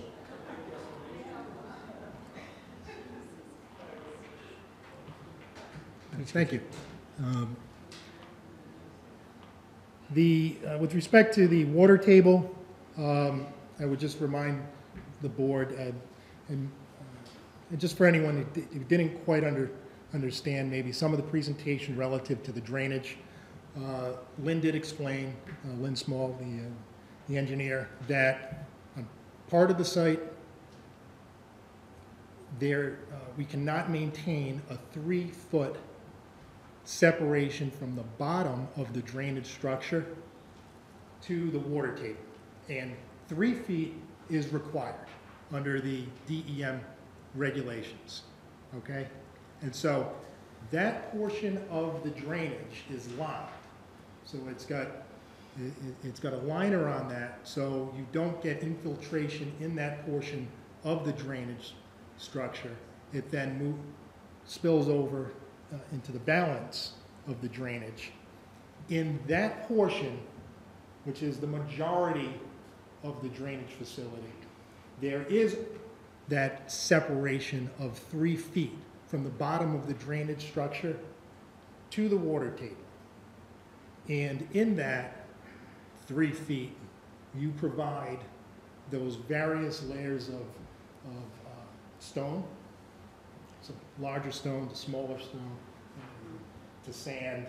So it provides for filtration and water quality before it does reach the water table. So that is provided for. It's in accordance with the DEM Stormwater Regulations Manual, which is what DEM is utilizing, and is also what CRMC is utilizing as they look at those drainage features. So that is in total compliance with all of those laws. And it provides for all of the appropriate protection. And again, currently there is none under present conditions. The amount of landscaping, as indicated on the landscape plan, there is a total of 7,400 square feet of landscape area on the property, and total required is 5,700 square feet, so it's in excess of the 25%. Finally, with respect to hotel use in the limited business district, I understand that there was an Atlantic Beach master plan that was adopted back in 2007. There were no regulations associated with it. It's, I guess, incorporated into certain aspects of the comprehensive plan. However, the comp plan and the future land use plan designate this area as limited business. In limited business, hotels are allowed by special use permit. There are plenty of different things allowed by special use permit. Restaurants with liquor licenses are allowed by special use permit. It's not unusual. This is not an unusual use in a limited business district. And so I mean, there's nothing prohibiting this type of use. Now, with respect to the roof, flat roofs are not prohibited, right?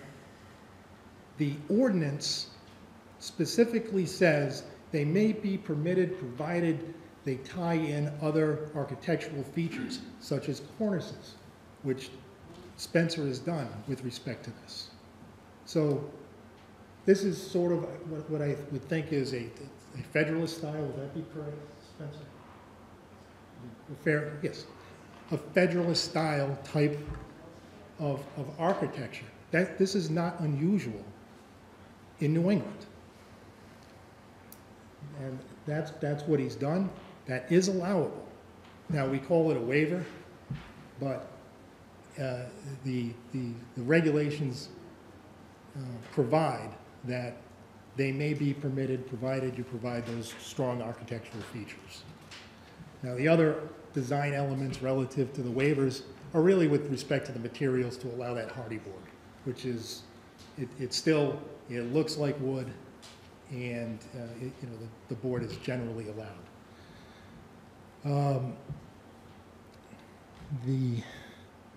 And finally, with getting back to the Watershed Protection District, City of Newport was notified of this project. They are fully aware of this project and its proximity to the ponds, and have no objection to this. They understand what's being done here. It's a substantial investment in upgrading this property and providing for significant improvement on the water quality that is now there. So I think those were the issues that were raised. If I missed anything, I'm happy to answer any questions. Any questions for Mr. Martling? No. I have a question. It's a question for your architect. Certainly.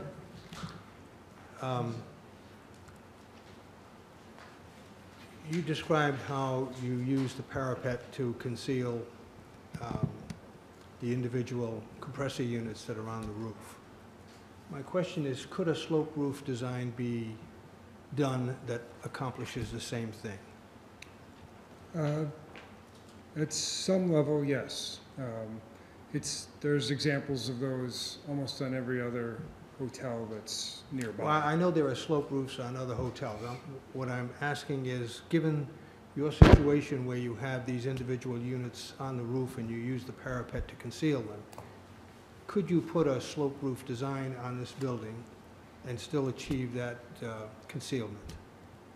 Well, not really.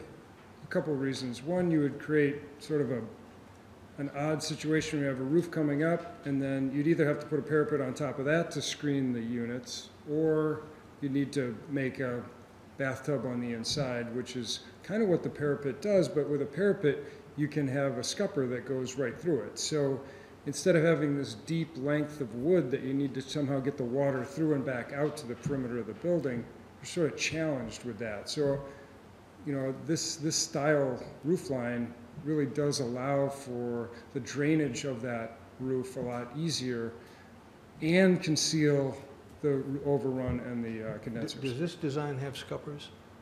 It will have scuppers, yeah. Does that mean water will be flowing off the roof down the side of the building? Well, they're overflow scuppers in case there's a clog that happens on the inside. Typically, we'll have an interior gutter system, but you also need to have some way, if that ever gets clogged, that you don't have a catastrophe on your hands. So there's scuppers that can go. So you kind of need both. And you can also design for potential snow load and things of that nature. Yeah, every building will need to meet code from that point of view. So can you give a simple yes or no to my question? Could you design a sloped roof that accomplishes the same concealment that you have with the parapet?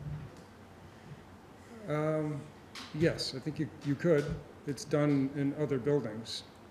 And essentially, you would have like the same type of roof at what the Comfort Inn, right? It would be essentially a false mansard roof, is that? That's right. So, but what you're trying to do with this design is sort of set this apart from every other sort of false mansard.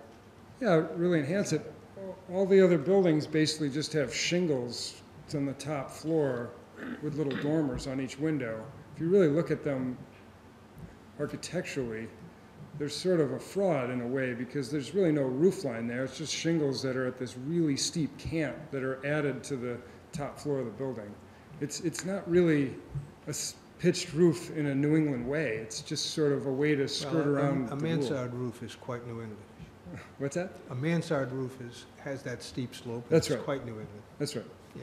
So, anyway, I read the ordinance. I saw that flat roofs are allowed, and I looked around Middletown. There's a couple of Middletown hotels that have flat roofs as well.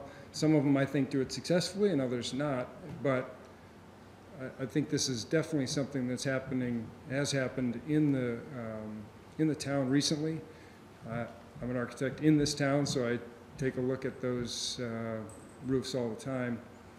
And we felt that this was actually more attractive than just a copy of the mansards that are right next to it. Follow up on that, good question. So some of the examples you used were from Newport, and you say you're an architect in Middletown. That's right, Do you design also in Newport? all the time. So this design looks very familiar. Is it similar to something you designed in Newport in the recently? Yeah, Is it the hotel at the yachting center? Similar style with the cornices? so the... I guess my point is more that the examples you showed Yep, of the different roof lines are Yep. from Newport, but there's also buildings like this in Newport, right across the street from those same designs you showed as your example. So my point is that for the different mixes of architecture that you're trying to accomplish in Newport, you're trying to also bring to that area of Middletown. yeah, the ordinance says New England architecture, so Newport's in New England, obviously. So, Sure, no, and so I think the mix of the two are actually good for an interesting streetscape, instead of just everybody gets a mansard because we're trying to adhere to this sort of abstract rule. And Spencer, you designed the property immediately to the north, is that correct? Yes, I Boy did. Scouts property. Yeah, yeah. The direct abutter was a project of ours that had a pitched roof on it as well, and we could have copied that exactly, but again, that doesn't seem like it fits in what we're doing here, the program, the use of this building, and even how we're screening the condensers. The whole thing just sort of pointed to that this was an appropriate architectural building on this street. Thank you. Thank you. You're welcome. One final thing, there was some mention relative to space between buildings, and obviously, currently on site, the middle of the site is not occupied by any buildings, but the Rusty's building, violates the side yard setback. I mean, it is pushed up to like 5 feet to the property line. Now, with the new facility, as everything is moved to the middle of the site, you're gonna have like 30 feet or more on either side of the building to the buildings on the adjacent lots. 30 to 60 feet. I think there'd be 35 feet to the hotel and closer to 60 feet, and maybe 50 feet to the Moisiatis building. So there are, openings on either side, having, that view corridor toward the pond, as well as some of the arches actually under the building. So that would be my response to those issues. Thank you. I- Comment? I was on the planning board back in 2006. I've been on the planning board, I think, forever, but we decided, we had some ideas for the north and south end of Middletown. We wanted people coming from Newport to see something that was nice, good, and appropriate. The same thing with the north end, and I think we've done better with the north end up from Portsmouth. It was an idea for the master plan for the beach. It wasn't clearly defined in specific hundreds of zoning details and everything else. What's happening now is this planning board is operating within existing zoning requirements and limits. It's also operating in a development plan review process. So we're going to have to vote on these applications tonight. I'm not sure how it's going to come out, but that's what we have to do. That's what we're bound to do up here. Now, the council, somebody pointed out to the council, perhaps this district needed some review. And I've got to tell you, quite frankly, it's a little late in the game. I mean, there's going to be an overlay district of some kind there, but, I mean, these applications are probably going to be approved. So what does that leave down there to be built anymore? I mean, it's going to be built out. So I think a lot of us share your comments. I know I'm always happy to see regular people come to our site visits. But we have to vote on what's in front of us, as I explained to you before. But I think we're doing some things there that are going to make it more attractive, I think, for people to walk in and do things there. With the financing program, we're happy to widen the sidewalks, maybe get the utilities down and all the rest of it. So, yeah. Any other comments? Jim? I just want to, I've got a couple of notes here. I'm not going to go into a long, drawn-out speech or anything, but, you know, listening to I was writing down notes. This is before the public input. These are just statements I've kind of noticed between the conversations with the, you know, with the architect and so forth and the designers. Waivers and special use because of this area was not meant for what was happening in this area according to the comp plan. With new findings, my understanding pervious pavers do need regular maintenance, and we've had pervious pavers in projects all around town. You know, I've been hearing for the last, you know, since I've been on the planning board, the 100-year storm, and it's in the comprehensive plan. Well, we're at that point right now. It's not every 100 years. That's a fact. Safety traffic to an already heavy traffic area, that's what's already taken place. And, you know, are we setting a precedent for additional hotels? When does it end? We got houses in the front. Are those going to come down? Is the Clam Place, is that going to be bought out and come down? You know, where does it end? In the Atlantic Beach District Master Plan, in the land use, it says more hotels are not needed. That's a statement in there. There is no longer a view. Yeah, if you walk up in between the buildings, but when you drive by, you can't see the pond anymore. You used to be able to do that. And it is in the watershed. Sewer system, my understanding, and correct me if I'm wrong, but the sewer system, is the drain that goes into, this is, you know, I don't know, you can answer the question, whatever. The drain supposedly goes into the sewer system. Well, the town made that against the law to do that years ago, because I was affected by that because I had to change my drain. The storm drain doesn't go into the sewer system. But I thought that's what they said, it drips into the sewer system. No? They were talking Will about the drip. condensate from the air conditioning units. The storm drainage. I thought it was the drain coming No, into the storm drainage doesn't go into I stand corrected. the sewer Yeah, system. yeah, so I just wanted to correct that, and also the reference to that, the no more hotels in the, you said is in the Atlantic Beach. Atlantic Beach District Master Plan. That's not accurate. That was actually a comment from a member of the public. That was one of the comments. But it's in that master plan. Right, but not adopted as a policy in the plan. But it's in That the was plan. That was a comment And there was a from reason person. why it was made for comment, and some of these people Yeah, saying they- the same. they And one collect last the thing, comments. the experts are just a snapshot of what residents see every single day. So we don't have to go specifically by the experts that take, you know, maybe an hour view when we see it 365 days a year. So that's all I have to say. Any other comments? We have a motion to close the public hearing. Motion to close the public hearing. Second. Motion is made and seconded. Any discussion? All those in favor say aye. Aye. Opposed, nay. The public hearing is closed. May I have a motion for a favorable recommendation for item 4D? Public hearing, application of Atlantic Beach Suites 2 LLC for development plan review, including requests for waivers from certain design standards of the Middletown Rules and Regulations regarding the subdivision and development of land, section 521, for construction of a 23-room hotel to be located at 42, 44, and 56 Wave Avenue, Plat 116 NW, lots 4, 5, and 6. Can you go So over the waivers? the and waivers that we're conditions? talking about are number 1 through 4 in my memo, with the addition of a 5th waiver regarding the street trees that are located off of the project site at the front of the property. And the conditions? Regarding conditions, several of the conditions have already been satisfied. So condition number 1 on my memo has been satisfied as of tonight. Condition number 2 is still valid as it affects the parking lot trees. So the applicant has stated that they will be providing the required parking lot trees, so that would be a condition.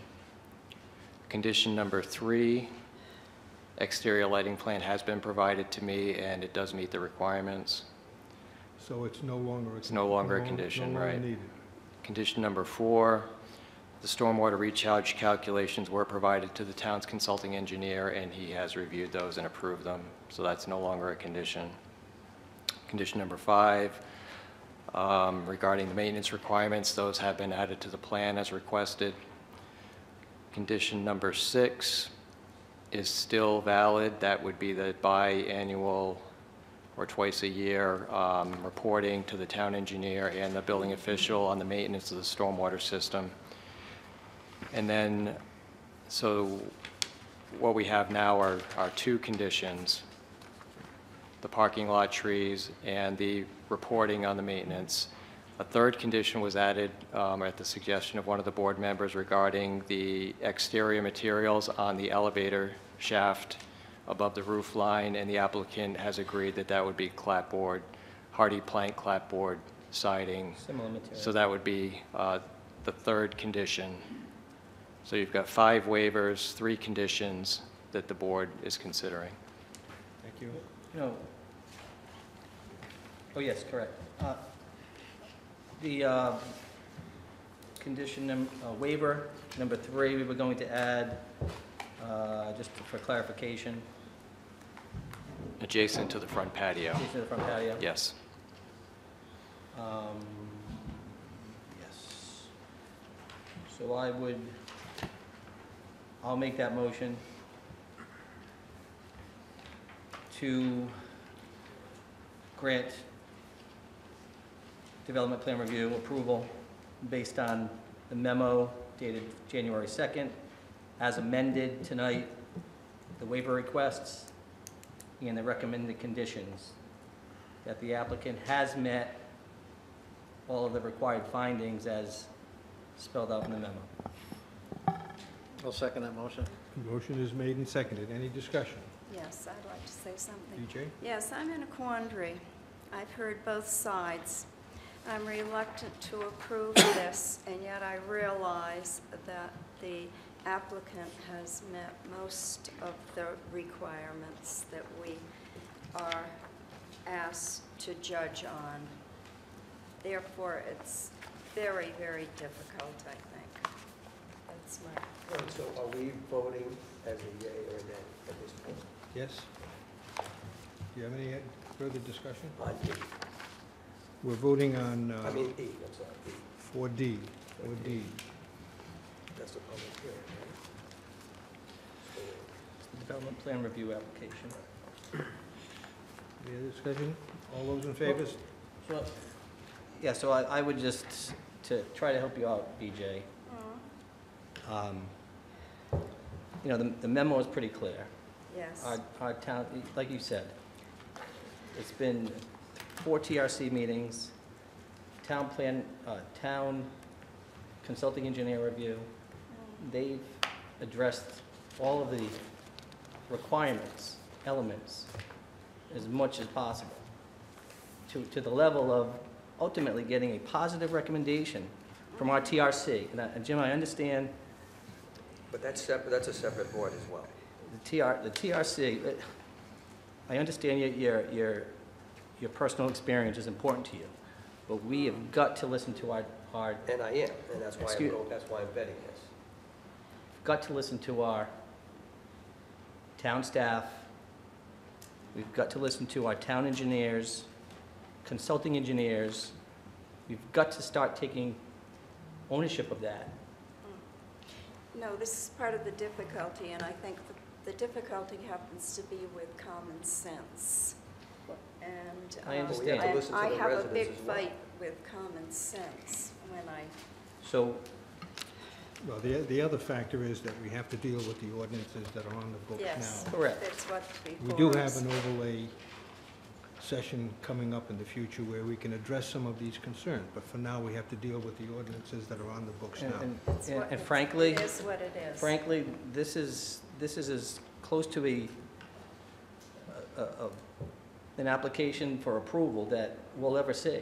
I mean, there are some questions certainly that the residents brought up, but they were addressed by the applicant to a level where the experts, the qualified people, have signed off on it. If we don't approve this, we'll be subject to an appeal at zoning, and that's just not a good place to go. Well, when So you I- mention zoning, I agree with you. I'm sorry? Any further comments? Further comments? Further comments? Time to vote. All those in favor say aye. Aye. Aye. Opposed, nay. Right. 4-1. Motion passes. May I have a motion for a favorable opinion, advisory opinion for item 4E, a request of the Zoning Board of Review for an advisory opinion on a petition by Atlantic Beach Suites 2 LLC for a special use permit pursuant to Section 602 and Articles 11 and 14 on the zoning ordinance for a proposed 23-room hotel in the Limited Business LB zoning district and in the Watershed Protection District Zone 1. Property is located at 4244 and 56 Wave Avenue, Plat 116 NW, lots 4, 5, and 6. Are there any changes, Ron, to No your memo? changes, but there are two recommended conditions at the end of the memo, standard conditions that we would recommend on most watershed protection district items regarding compliance with the town's stormwater management ordinances and use of lawn chemicals and fertilizers on the So property. it's in here, though? Yeah. The condition, the recommended conditions. Recommended are- conditions, all right, yeah. so I'll move that we approve, we send a positive recommendation to the zoning board relative to this application based on the January 2nd memo from the planner with the conditions, the recommended conditions as noted on that same memo. Second. Motion is made and seconded. Discussion. Well, you know, condition two, we've talked about condition two. You know, it's useless to put it out in print because there's no inspection system, so, but we have to put it on there, I guess, right? You don't have to put it on, however, Yeah. it's something that we've You don't done. want to leave it off either. Yeah. No, you want to, Better to put it on there. we all know. Any other discussion? Any other discussion? All those in favor say aye. Aye. Opposed, nay. Nay. 4-1, motion passes. Next item on the agenda is item 4F, public hearing, application of Ralph Plum for development plan review, including requests for waivers from certain design standards of the Middletown Rules and Regulations regarding the subdivision and development of land, Section 521, for construction of a new commercial building, conversion of an existing building to a restaurant, and associated site work located on property identified as 499 East Main Road, Assessors Plat 113, Lot 27.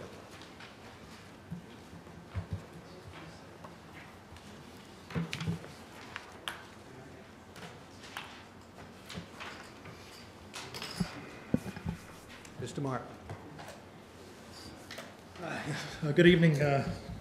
Chairman, members of the board. On behalf of Ralph Plum, David Martland from the law offices of Silva, Thomas, Martland, and Offenberg. Again, this is a redevelopment type of proposal.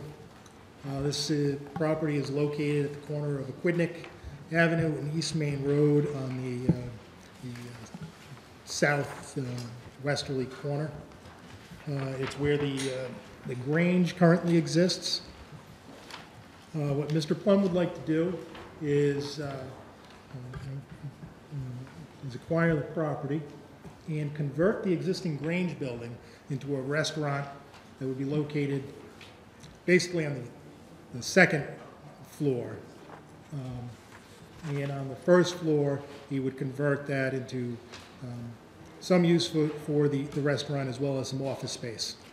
And it's almost like a split type of level, like there. Additionally, in the northerly part of the site, proposing a smaller new building that would be potentially used for some general professional office type of space. That's sort of like phase 2 that might occur down the road. But we thought that was a possibility. We should include that through this process so that everything is designed once. All of the drainage is designed once, and that can be reviewed and approved by the board. So the use itself requires a special use permit from the zoning board. It's a restaurant with a liquor license in a limited business zone. This property, as you know, is zoned LBA, limited business traffic sensitive. Both East Main and Aquidneck Avenue are designated as traffic sensitive. But there's a very limited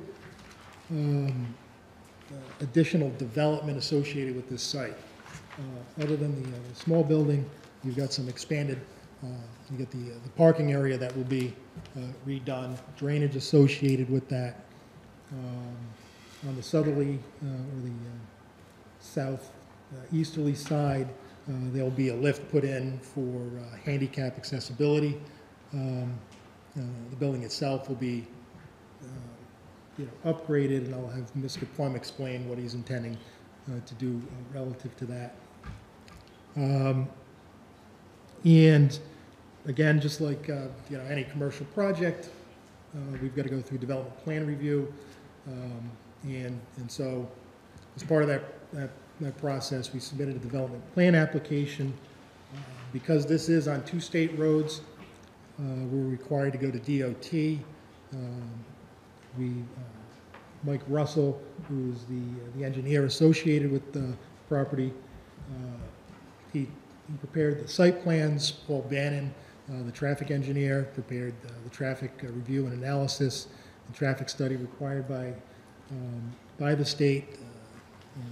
They filed for and received a permit from DOT for this change of use, as well as to re-establish a connection to Aquidneck Avenue on the site. So there'll be 2 entrances, exits, one on East Main Road and one on Aquidneck Avenue.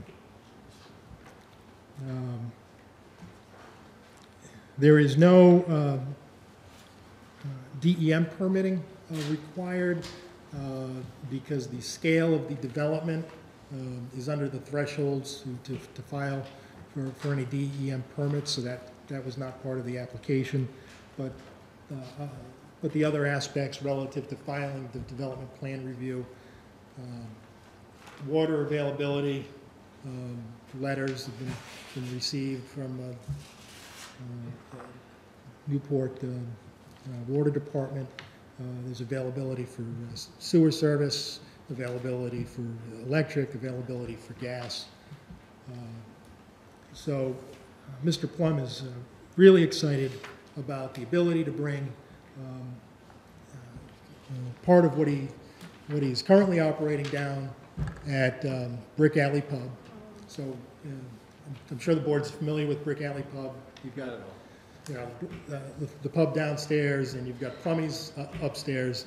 And so, and I'll let Ralph get into this, but explain. Before you go any further, I should have opened a public hearing before you started. Oh. So, Make a motion to open the public hearing. Second. motion's made and seconded. Discussion? All in favor, say aye. Aye. Opposed, nay. Now, I'll incorporate by reference everything I just said. The public hearing Say it is again. open. So with that, if I could just call Ralph up for a moment and ask Ralph, if you could state your name for the record. Sure. Ralph Plum III. And Ralph, can you explain your background to the board, please? I grew up Grew up in, He's talking to the mic. so sorry, it grew gets- up on the island. I've lived on the island pretty much my whole life. My parents started Brick Alley Pub in December of 1980. Started as a, one, before I was even born, just in the front room of the old building at 140 Thames Street. They've expanded over the years. My brother currently actively manages Brick Alley. He's been there for about 14, 15 years. We both grew up around the business, and I actively involved in real estate in different aspects, not just here on the island, but in other parts of the country as well. And we're just excited about expanding a lot of the concept that we've done upstairs, as Dave mentioned, at Plummy's, to the Grange building. And what do you propose, the menu for the property, for those that might not be familiar with Plummy's? Sure. So it's more of like a quick serve model. So order at the counter, and then have the food cooked, and you go sit down, and then have the food brought out to you, rather than like traditional table service, which is down at the downstairs at Brick Alley. It's not a lot of like entree style items, more burgers, nachos, salads, wings, chowder, lobster rolls, things of that nature.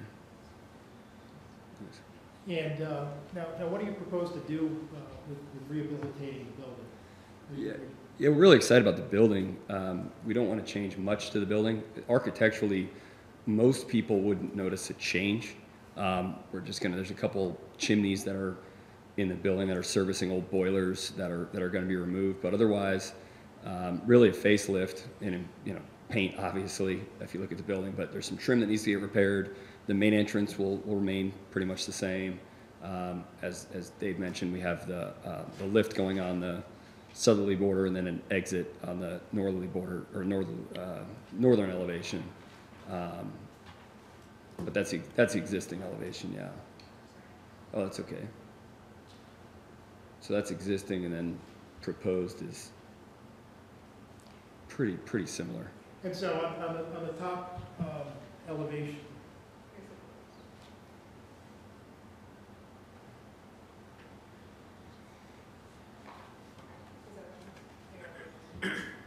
Yeah.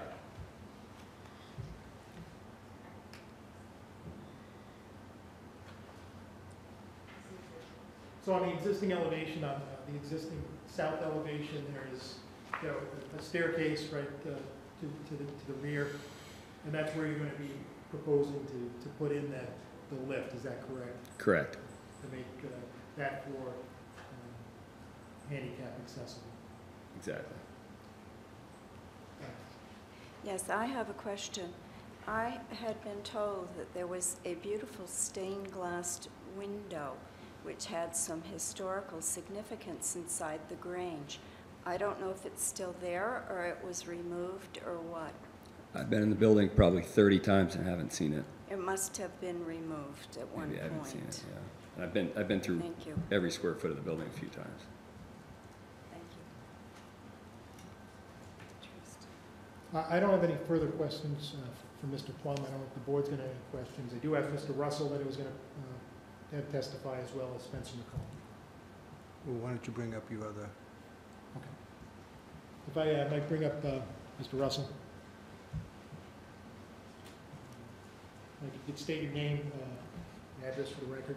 Mike Russell, LDEC Engineering and Consulting, 680 Aquidneck Ave. And could you just sort of explain to the board, the approach you took in undertaking the site design and drainage for the property? Sure. Probably, Rita, if we can put the sheet 3 up. Can you speak into You the need to microphone, talk closer please? to the mic. I'm going to take this and come over the screen if that's okay.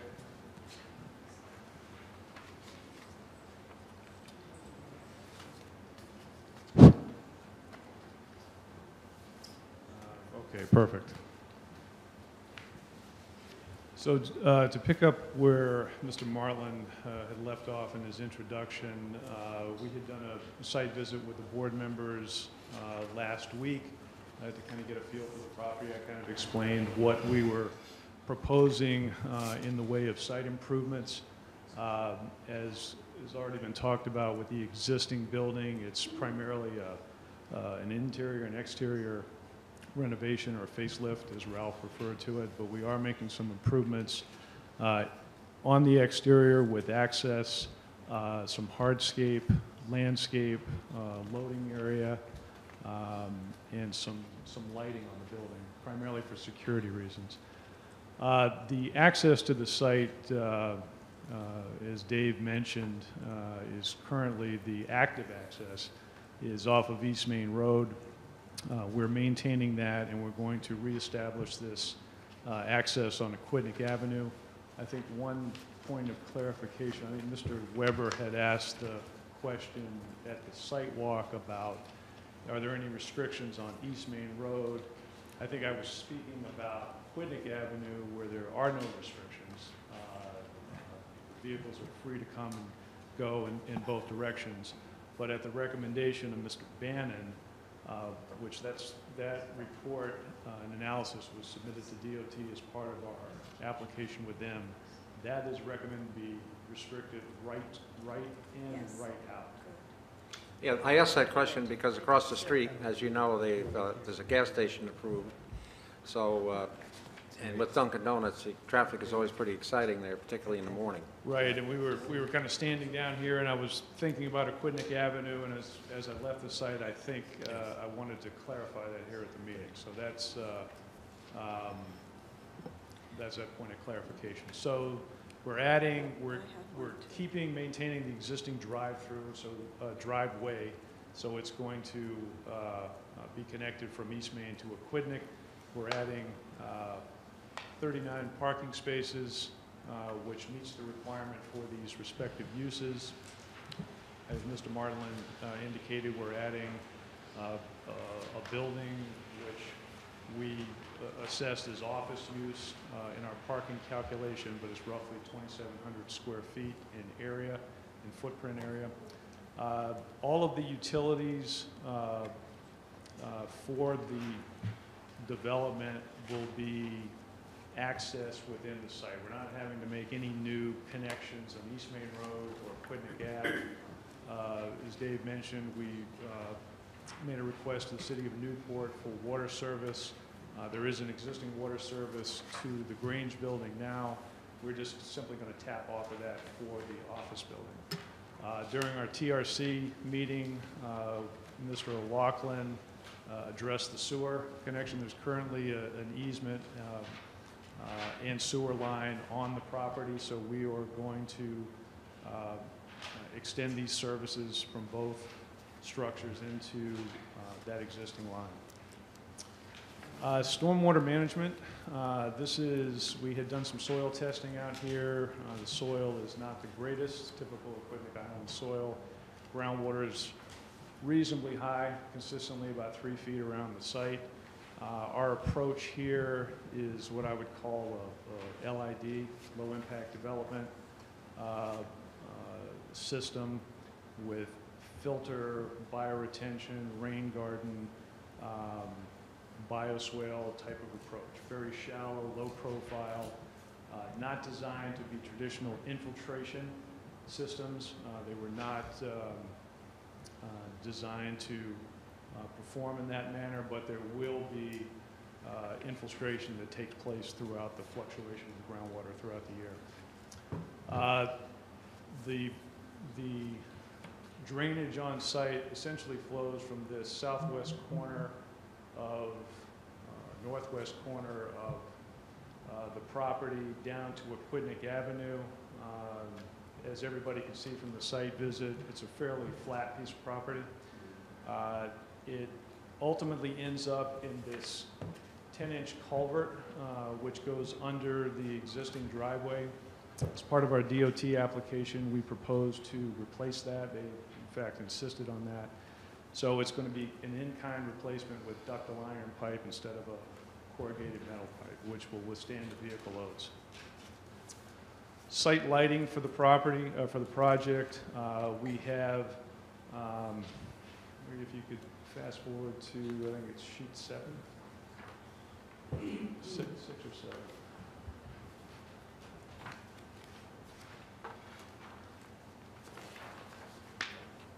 That's it. So we have a few parking lot pole lights within the central area of the site. The fixtures are proposed to be dark sky compliant. They just illuminate the parking areas. There's some bollard style lighting in the hardscape areas, the sidewalk areas to both buildings. Once again, the fixtures are proposed to be dark sky compliant fixtures.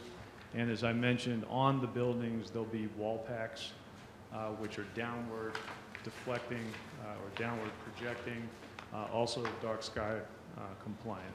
Okay, so that request for waiver goes away. Is that correct? That's correct. I was going to kind of get to the updated waiver request from Ron's earlier staff report.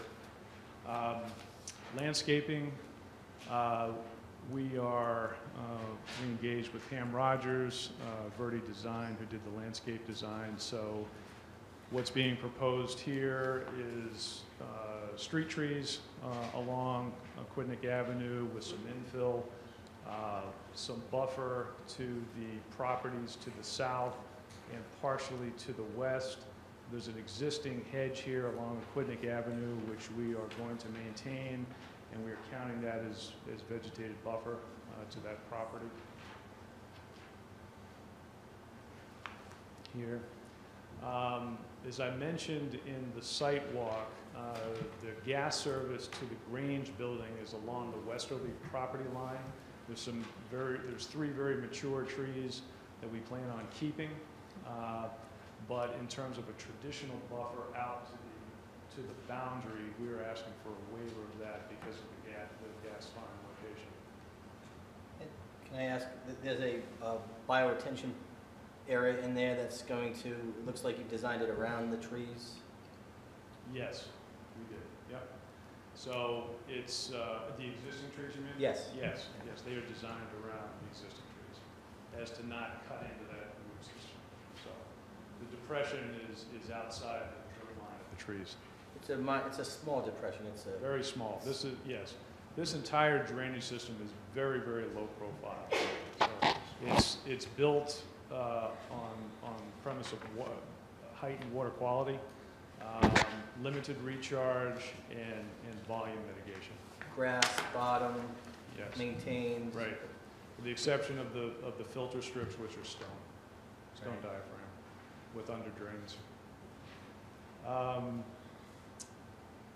The waivers that we're requesting is we just alluded to from the original staff report. I think it was a total of 5, Ron, which we've reduced to 3. One is the vegetated buffer along the westerly property line because of the gas line conflict. Secondly, and I would note that the abutter to the south does not have any objection relative to that waiver.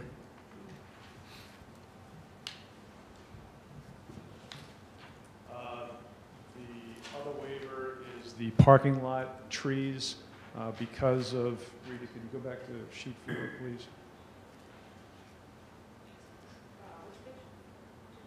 Sheet 4.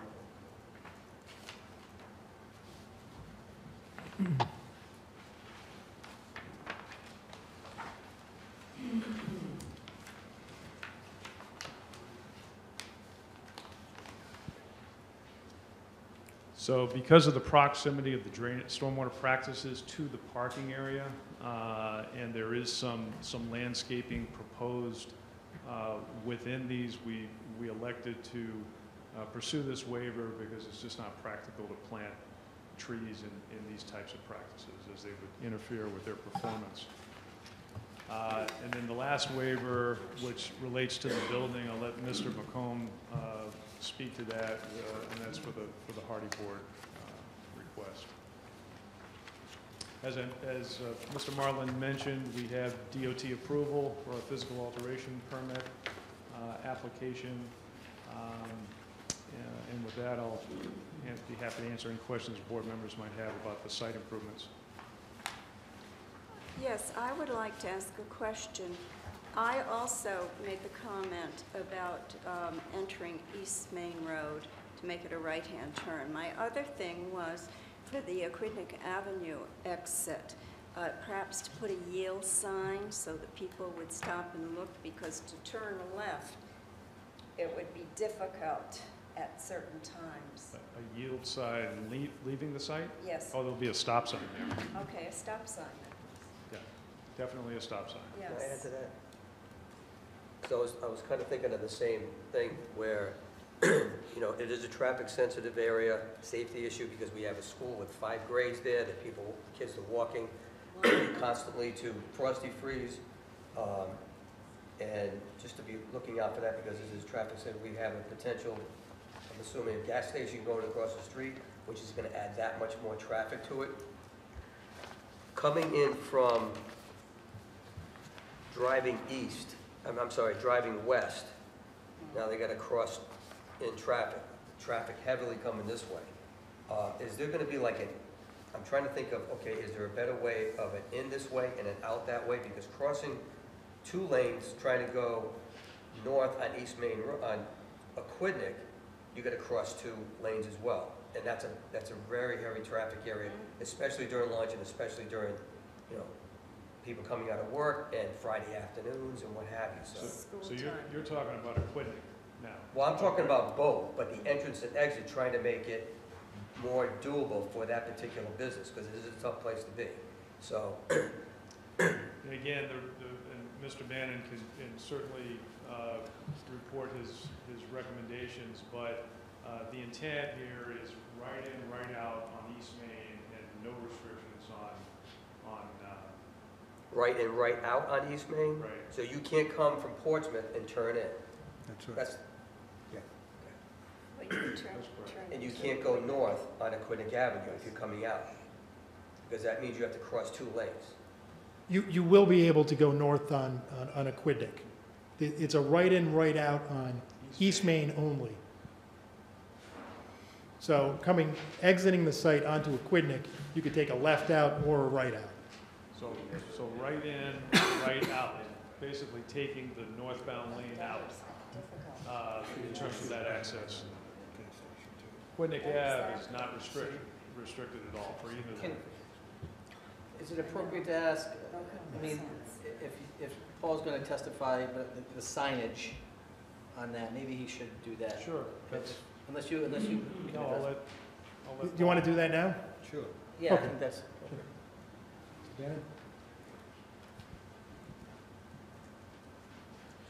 For the record, Paul Bannon, traffic engineer, 53rd Street, Barrington, Rhode Island. As I apologize, I wasn't aware this matter was on the agenda. I just happened to be here, so they grabbed me, and I said I'd stay.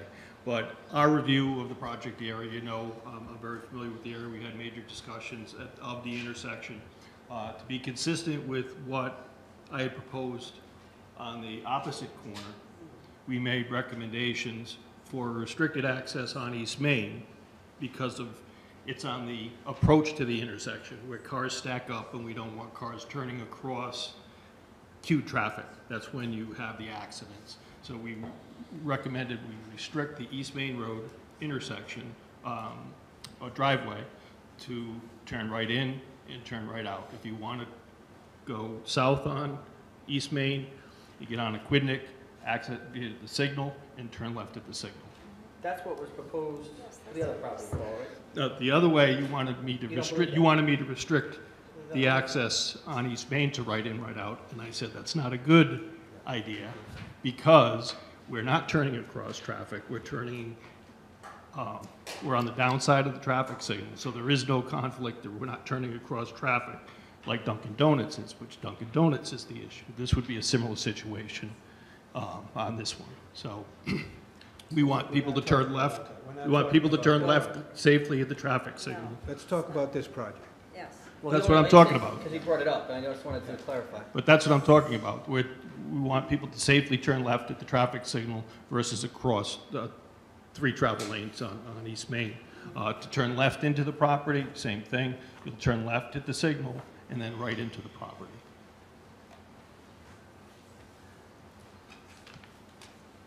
Any other questions for Yes. Paul? Could you repeat that last thing you just said, the left at the signal? If you want to turn, if you're coming southbound on, If you're You're coming from East Main, turning onto Aquidneck. Yes.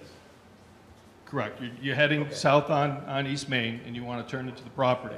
You can't turn left across standing traffic, waiting at the traffic signal. You'll turn left at the signal where you have an advance left in green, and then just turn right into the property with no conflicts. So I have a question. So I think it's a great reuse of this property, and I fully support it. The egress and ingress, I get it, is based on standards, and you've done that studies, and I've read those, and I get it. My reality of driving that road many times, many years, is that forever was obviously vacant, but I see it as a huge, and this ties to the signage I'd like you to touch on. I see it as a cut-through, and I see... A right turn cut through? I see people on a right turn cut through and a left turn cut through off of East Main and off of West, and that's hard to regulate, I get it, and hard to police, I get it. But if you recall our discussion on the other property, we were at a point where we were at least going to put some informational signs up in a way to deter. Again, it's not something that's enforceable, not something that is, but if people see signage, typically if it's worded correctly and in the right location, they will abide by it. But I see that as being a cut through on both sides. I mean, I'll do it. Well, you won't, well, Admittedly. it'll be signed here. If you try to do that, you'll be restricted here, no left turn and right turn only. So you won't be able to do that. Understood, but I'm talking about if I'm northbound on East Main, I'm gonna take a right and go through. If I'm northbound on Aquinic, that's gonna happen. And if that becomes an issue, there are things we can do internally to try to deter that. Yeah, and I will say, the property owner doesn't want it, right? Of course, and No. so again, I'm not looking for, because I know it's hard to police, I know it's hard to regulate, but maybe some well-placed signage worded appropriately that deters people from doing that. Obviously, the requirement to not have a left turn out or left turn in has to be signed, but I'd like to find something that works to just be a deterrent, even if it's I don't know.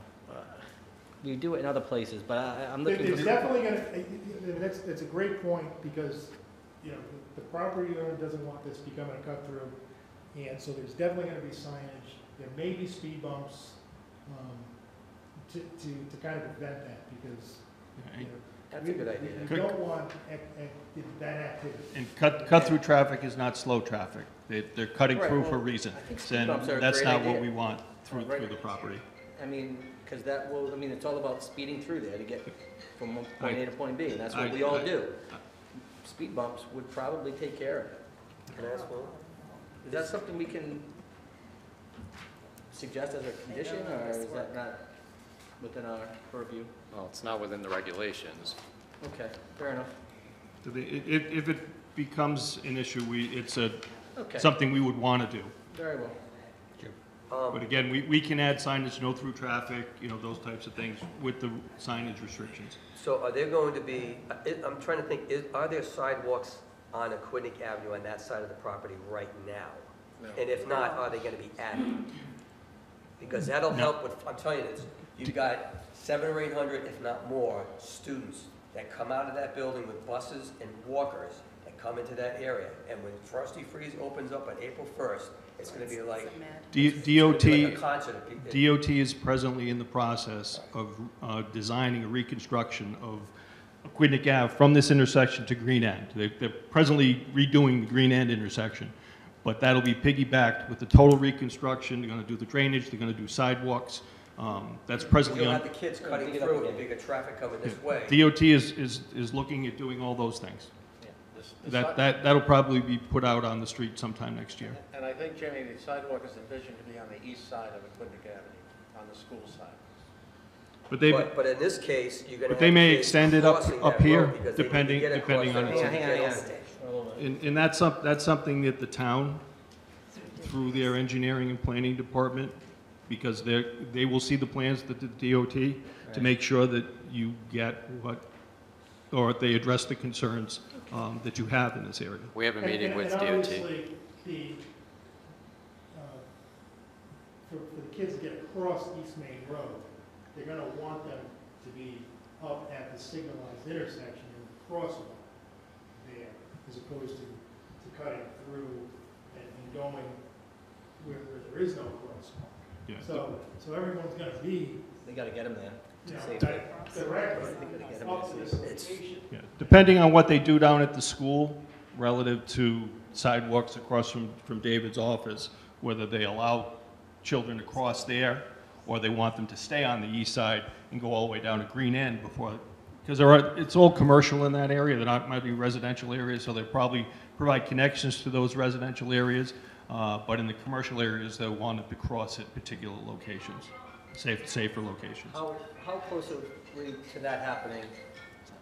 Oh, it's under design, and it'll probably go out to construction next year. I think It's in the tip. No. There's a meeting coming up next week. Town officials are going to be meeting with DOT design engineers on this project, so it's underway. Yeah, it's been awarded and is under design. Yep. Well, the award has been on design, and the design obviously has to be vetted through, Correct. like all the other projects. Right, that's the reason. Timeline on that is a year, 2 years? Construction, I think, is 2020. Yeah, next year. Yeah. So it coincides with kind of where Yep. we're at with these. Yeah, when these projects come in, they'll be, yep, That's good. it'll be a good project. Other comments? I got one more. Go ahead. Customer parking, how many? I believe you said there are 39. 39 spaces total. Total. Total. So what is it, custom parking versus office parking? Yeah, they If I meet could the ask, code. They're not requesting any let me relief. ask Because Mr. office plan is most likely not gonna move as fast, so you have the other. Right, all the parking's gonna go in currently. I think the board has some reduced size plans, which are probably difficult to see, but in this table here, there were 17 spaces dedicated for office and the balance. 17? Yeah, Well, is that for the office building or total office use? total office use, that's the, right. Those are based on the office, based on the square. Required. Right, required. So there's office on the first level of the Grange building Yes, as well. that's what's proposed, yes.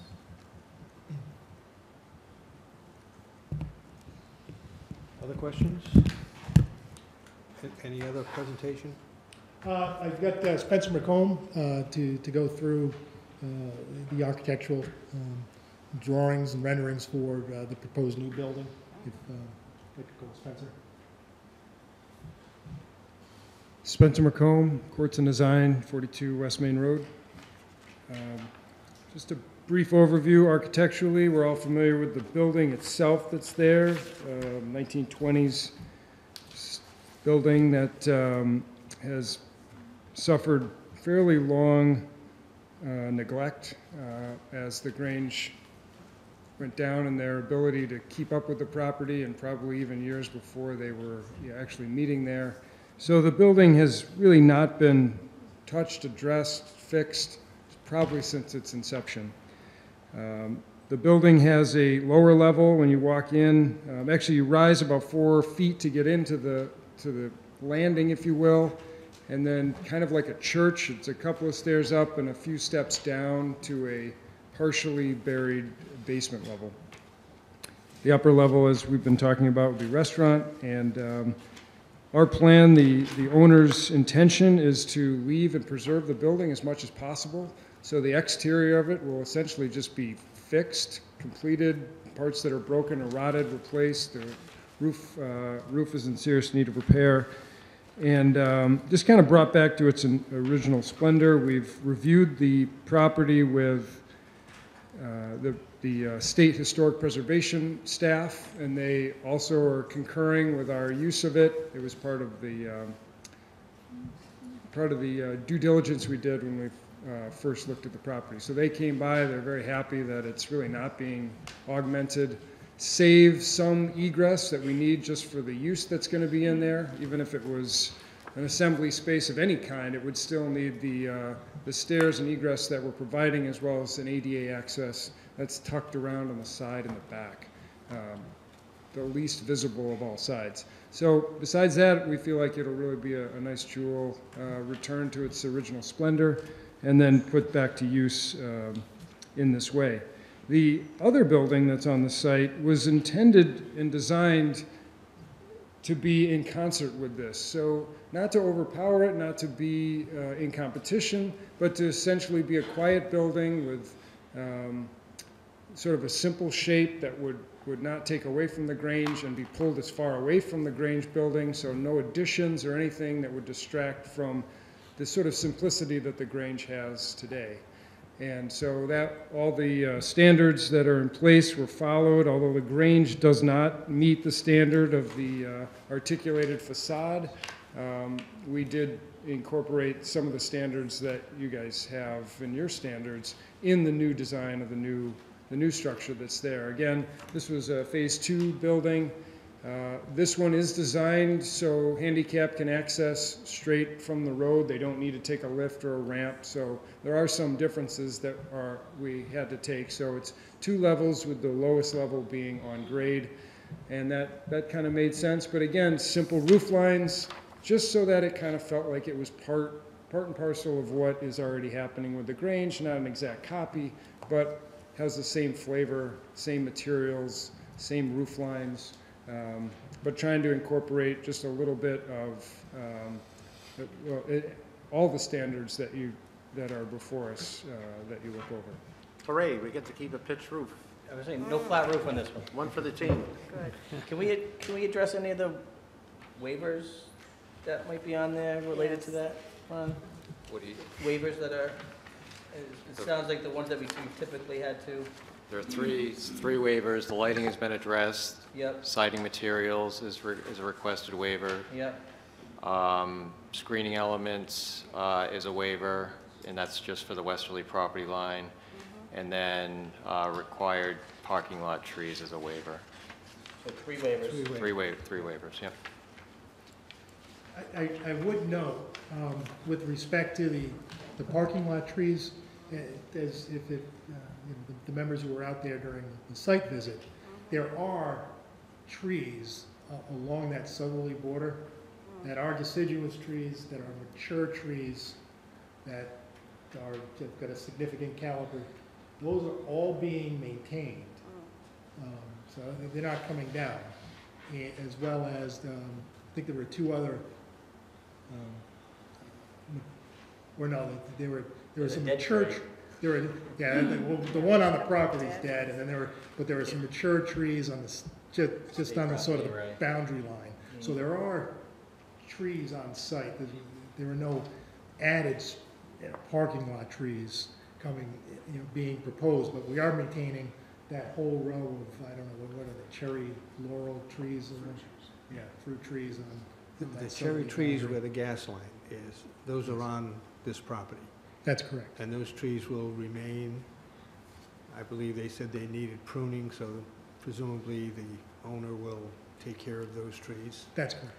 The trees along the Quidneck, when we were on the site visit, at least what was said to me was it was unsure whether they were on town property or the owner's property. Has that been resolved? They are in the state right of way. Actually, all of that land from the hedge to the pavement is all part of the Aquidneck Avenue state right of way. So who maintains that? So the state maintains those. The state maintains the trees? Yes. And that area could be subject to taking or redesigning as part of what we just talked about earlier, right? Yeah, I suppose if the state decided to totally change that intersection and move it south. Maybe a rotary? I guess they could move that intersection in a southerly direction. There's no proposal to I modify haven't that seen intersection. Yeah, there's also a little memorial outside in that section. Yes, right. What happens to the memorial? Well, that's on the state right of way, that memorial to Mr. Roderick's Stay there. remains there. So. Okay. Other questions? Any other? No, I have no further testimony. Anyone from the public who would like to speak? Make a motion to close the public hearing?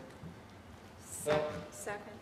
Motion is, I'm going to suggest that we hold that because of what happened last time. I do have one other comment. Oh, I asked if people had comments. Well, you asked That's all right, go public. ahead. But Go ahead. so before I certainly support this, and I respect that the applicant doesn't want people cutting through, and I'm going to go back to the cut through. Just kind of my last thought here is to put it out there and see if we can't require you to put some type of a traffic speed calming measure, but I'd like to see you commit to something like that. Would you be willing to commit to a, I just think once you say now that you don't want it to happen, I get it, but once we leave this room, we approve it or not, I'm assuming we approve, we don't have anything to come back and say, hey, I told you so. That cut through to me is, I think it becomes a problem. And I know you don't want it, I don't want it, I don't think the town wants it. I think some type of a traffic calming measure through that area is a small ask. So I'd put it out there, maybe you want to chat for a minute, or, and I'd be willing to do not necessarily a speed bump, but something similar like we have on Forest Ave, where people are going to get it. If they go over that thing fast, they're going to get it. How about a small tank ditch? I'm sorry? A small tank ditch. No, Forest Avenue doesn't work, I mean, let's say. If you would want to put a condition that, the applicant would look at, providing traffic calming measures to deter and attempt to prohibit cut-through traffic, I mean, I think that's fine, because that's what he's, and I think it's sort of going to be an evolving process, So I would say, yes, okay, including but not limited to signage and/or some type of a speed reduction measure. Sure. That works for me, thank you. We will have opportunity to discuss the motion. But before we close the public hearing, any other comments from the project team? Negative. Okay, we have a motion to close the public hearing. Motion made. We have a second. Second. Motion's made and seconded to close the public hearing. Any discussion? All those in favor say aye. Aye. Opposed, nay. Public hearing is closed. We have a motion for a favorable recommendation on item F, public hearing. Application of Ralph Plum, I'll make that motion. Second. subject to the Conditions and. 3 waivers and the findings. And 2 conditions. 2 conditions. Yep, the one condition in the memo regarding final review by the town engineer, and then the condition was just added regarding traffic calming to deter cut-through traffic. Right. 3 waivers, 2 conditions, and findings. Okay. Motion's made, do I have a second? Yes, second. Any discussion? All those in favor say aye. Aye. Opposed, nay. Motion passes. Thank you, guys.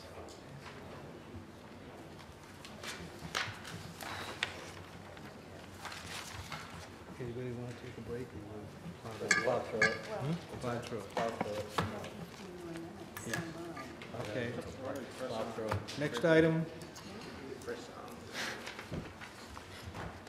Next item is 5B. Application of Jerry Kirby, 24 Walcott Avenue subdivision, request for final plan approval for a 2-lot subdivision of land located at 24 Walcott Avenue, plat 121 NW, lot 4. You again. Mr. Martin. I'm back, yes. For the record, David Martland, representing Jerry Kirby. This matter is on before this board for final plan approval. As the board may recall, we were here for a preliminary plan approval for a 2-lot subdivision back a while ago. That subdivision required variances for frontage and and a special use permit to establish a 2-family use. We went to the zoning board on applications for the frontage variances as well as the 2-family use. The frontage variance was granted, the 2-family use was denied. So what's before you this evening is essentially the same subdivision plan. There won't be a 2-family use on the property, but there'll be 2 single-family dwellings. The only physical change on the plan itself is the shifting of the driveway, the common access driveway, by 2 feet to make sure that the hedgerow is maintained. Okay. So that is the only change relative to the plan that was approved by the board, or conditionally approved, subject to the zoning variance. I do have Mr. Principe with me this evening to provide any testimony related to the engineering. Nothing's changed, and so I won't have him run through it, but answer any questions the board might have. I'm good. I'm fine, let's move on. Questions for Mr. Marlin? Yeah, I just didn't, because I did read the zoning, so there's gonna be a house in the front and one house in the back, a single family and both, 2 single families. That is correct, yes. Yeah. Any other comments? No, we walked the property. We have a motion for a favorable recommendation. This would be a motion for final approval of the subdivision plan. Thank you. There are So two recommended conditions that are In the memo. in the memo, correct? So moved. Second. Motion's made and seconded. Any discussion? All those in favor say aye. Aye. Opposed, nay. Motion passes. Item 5C, request of the town council for creation of a zoning overlay district for the Atlantic Beach District. Mr. Town Solicitor, I turn this over to you. Yes, due to the issues involved and the previous comments, you've heard that there is interest in this matter. We recommend a process to try to streamline the communication and ability to get this right the first time. Not that it doesn't happen usually, but just in case. We'd recommend that the council here seek the board members here seek a workshop with the town council and with MEDAC, the Middletown Economic Development Advisory Council. Therefore, you can have communication to seek out exactly what is the directives and what is the window of the area that you're supposed to operate, and come back with recommendations for. So moved. It's my understanding that there may be a date available around February 4th, so I'd recommend that you seek out such a meeting and also approve the attendance of it. So we have, that's a tentative date right now? Right, Well- we need to confirm that with the town clerk and the council president. Yeah.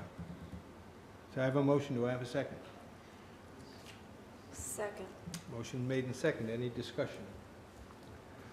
Well, I'd like to make a few comments because I spoke with Peter this afternoon, who essentially told me what Mark said, and I guess I concur with that. It seems odd that we would be doing this three-way meeting as the most streamlined approach, but I think it is the most streamlined approach. And I encourage that we do this as soon as possible because of all the issues we heard this evening about the Atlantic Beach District. This is, if we can deal with this overlay, we can deal with some of these issues that we discussed this evening. So I heartily endorse this, and I encourage us to move as quickly as possible on it. Yeah. Any other discussion? Just comment that I agree, and I think looking at it from as a whole is a good thing. I am not of the opinion that the sky is falling down there. I think what's happening down there is good for this town. The fact that we're looking at it is very good. But the sky is not falling down there as we. Well, I want to comment on that, because whether the sky is falling or not, to me, is not the issue. The issue is, we have a comprehensive plan, we have an Atlantic Beach District plan that aspire to certain things, and those things are not in the ordinances, so we cannot deliver on them. So what this is designed to do is to bring some of those things into the ordinances. That's the key here. And that's what I think we have to work towards. A lot of what I heard though tonight and from others is that some people believe the sky is falling down there. Well, yeah, I understand that, but that's, we've got to get these desired effects into the ordinances. Agreed, Paul. And that's what we have to do. So, we have a motion that's made and seconded to set up this meeting with the town council and the Economic Development Commission. Should we put in the date, or, no? So let's hold off on the date, but say, make it as soon as possible. Perfect. Okay. Any discussion on that motion? Second. All those in favor say aye. Aye. Opposed, nay. Motion passes.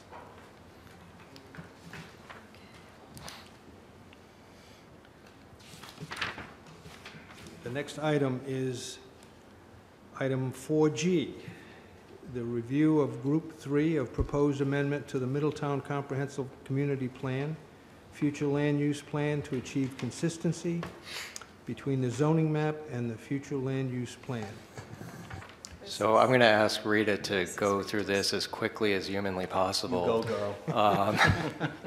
And just give you, you know, the highlights of what's being proposed. What you're not being asked to act on this tonight. What you're being asked to do is to basically allow us to proceed to public hearing. We would then have to advertise a public hearing, which I guess we could talk with you tonight about whether you would want to do that during a special meeting or during a regular planning board meeting. Rita, nice to see you. Thank you. I'll keep this brief. This is the third and final grouping. You guys have all seen two previous groupings of parcels where the zoning map and the future land use plan are inconsistent, and the board has a choice of how to fix that consistency by either altering the zoning map or altering the comprehensive plan. These parcels have been vetted by the staff here, and we're putting forward a proposal that you could act on with public hearing, with public input, to amend the future land use plan in the comprehensive plan to achieve the zoning consistency. So nothing represented here would be changing any zoning. It would just be changing the comprehensive plan to match the current zoning. So this packet is almost exclusively changing to medium density residential, with the exception of the very last sheet, which is one outlier. That's slightly different. There's one additional parcel. So without kind of delving too far into it, I guess I'll just kind of open it up if there are any particular questions, any particular parcels that jumped out at you. Otherwise, I'll just go through a quick overview. I just think we need to pick it, let's get it over with and do it sometime. What do you think? I just have one quick question. It doesn't really have to do with this. As I recall, we have a limited number of times we can request to change the comprehensive plan. So have any of the changes we've done been submitted yet? No. So all of Not these to will this. go We have together? four opportunities to amend it per year with the state. What we're going to do is group all of the map changes, the ones that you've already approved, the one, and including a set that you've approved but the council is yet to see. Okay. Those will all be grouped together, and that would represent one amendment. So what you need us to do is to set a date for a public hearing on this, or a workshop, or? It would be a public hearing. We would advertise it per the state law, and And it's only for this group, not the other two? right, the other two have already had public hearings. So I guess, you know, it's not going to take a lot of time to go through the proposals, but I guess the wild card is I don't know how much public input to expect during the public hearing, so I don't know how much time we're going to. Our regular business meeting agenda is pretty full. Right. So I think we should do this at a special meeting. Maybe we can piggyback it onto one of the ones we have already. Okay. Because I don't anticipate that this will take a lot of time unless there is a lot of public input. Right, so we have to advertise for 3 weeks, which means basically all of January is out at this point. So we'd be looking probably mid to late February for the public hearing. We don't have any special meetings set up for them, do we? No. No. That was my point. We have some special meetings in January, but we wouldn't be able to advertise in time for those dates. So we can pick a date. I think I'll have to do what I usually do, which is send out some dates and see what works. Why don't you send out the doodle? Later in February is better. My travel is pretty busy then. Okay. Not that I'm going to hold up. Can I ask? Third week of February, something like that? That's when I'm away. That's when you're away. So later in February, I can. Or in the first week of March is frankly better, but don't do it around me. Just do the poll. and I'll we'll do see the where- poll for late February, early March, and whatever works. Okay. Yeah. All right. Can I ask, Rita, the other two groups that we had, there were some that we needed to tweak, and some of the property owners became involved. With this group, is there anything that you're aware of property owners who tweak quirky properties that stick out to you? There's nothing particularly that sticks out, with the exception of this one page that you're looking at right now, and maybe Ron can jump in with the history of this, because there was a consideration to change the zoning on these So on parcels. Paradise Avenue, the board had originally recommended a zone change for these properties. Yep. That change request was rejected by the town council. So in order to achieve consistency now, we have to amend the comp plan. So there was, at the time that the zone change was being proposed, there was some, I'd say, backlash, I guess, from some of the property owners, which is Okay. why the council chose not to proceed in that Right. direction. So I guess I would think that, given that, we would expect more support for what we're doing, which is keeping the zoning as is and amending the comp plan. I'm not aware of it. With the other maps, I'm not aware of any other issues, but then again, it's been a while since Right. folks have even looked at this. So I think once we get the notices out for the public hearing, we'll definitely know what kind of reaction there is. So this grouping does include 229 parcels, so it is a big grouping. So once those notices go out, I would anticipate that staff would probably hear from some members of the public. So, yeah, so we have to select a date, then the notices go out, and, okay, so it's Yep. chicken So before do the the egg doodle kind of poll. thing. Okay. Yep. You don't need a motion for that, do you? No. Okay. Thank you, Rita. Next item is 4H. Consideration of options for amendment to subdivision regulations regarding pavement width. Kevin did a great job preparing the summary in the package with all the options, including a recommendation. But I suggest, given the hour, that we continue this to the next meeting. So moved. I agree. Second. Motion's made and seconded to continue this item. Any discussion? Good call, Paul. That's why you're the chair. All those in favor say aye. Aye. Aye. Opposed, nay. This item is continued. Item 4I, consideration of recommendation to the Town Council for creation of a Historic Preservation Commission and voluntary historic district with incentives. I recommend the same thing for this. So moved. Second. Motion's made and seconded to continue this to February 13th meeting. Any discussion? All those in favor say aye. Aye. Opposed, nay. Motion passes. Next item is 4J, consideration of recommendation to the Town Council on proposed zoning ordinance amendment regarding building height in the FEMA Special Flood Hazard Area. I yield to Ron to explain why this is on the agenda So, again. yes, this is like deja vu.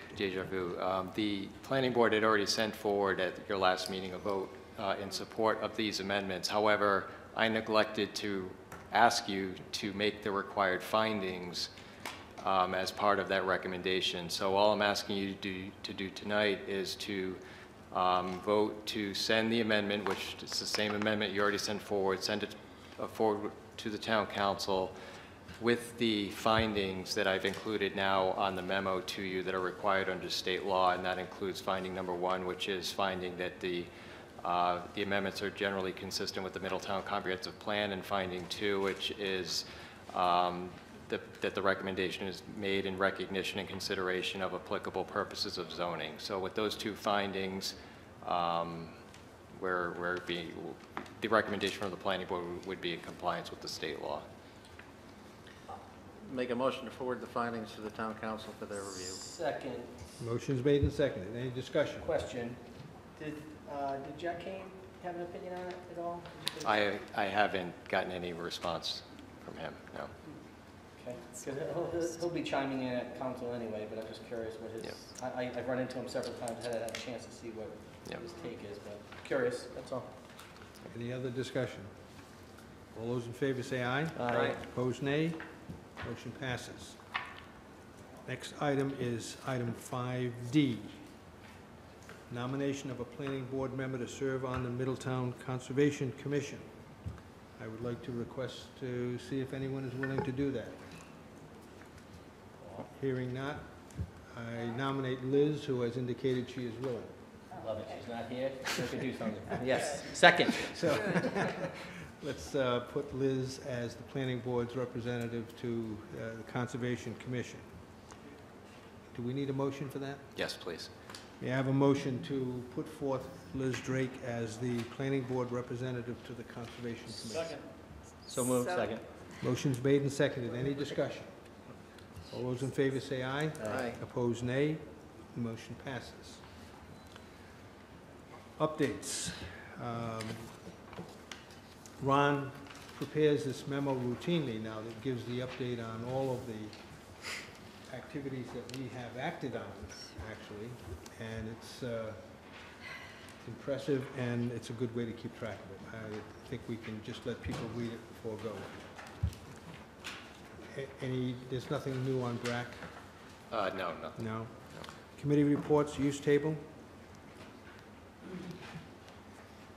Nothing to report, we haven't had a chance to We haven't reschedule. scheduled, yeah, we haven't been able to reschedule the meeting, and I think that perhaps this might meld in with our pending overlay district discussion, because it's a lot of the same issues that have been talked about in terms of uses allowed in limited business. So I have a feeling that that might just take over the discussion of the use table, because the use table was also focused on limited business. Right, that's true. Right, that's fine.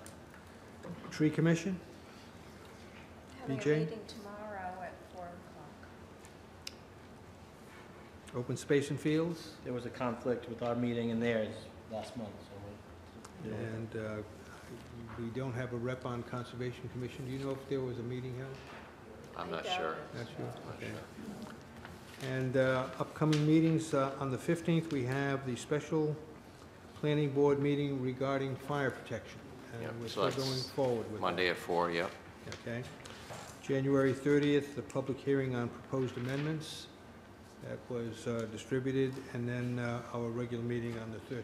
These are the ones we have scheduled. One thing I'll just add is, we also, with Liz, I've scheduled the next meeting of the Rural Village District Subcommittee. Art is on that as well, as BJ, I believe, right? No, Liz leads that. Liz Drake. Oh, that's right, Liz. So that meeting is scheduled for January 31st, and we'll be meeting again with the 2 p.m. the property owners, right?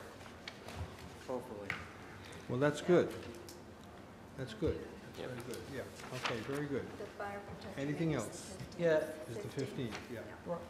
just Ron, I just didn't notice in the packet, I'd like to see, I know you got 100 things on your plate, the decisions, there was a couple that we voted on last That's right. month. Yep, I'd like to take a peek at those. yep, Just to have in our packet Sure, typically, if you don't, sure. for next month is fine. yep. Thank you.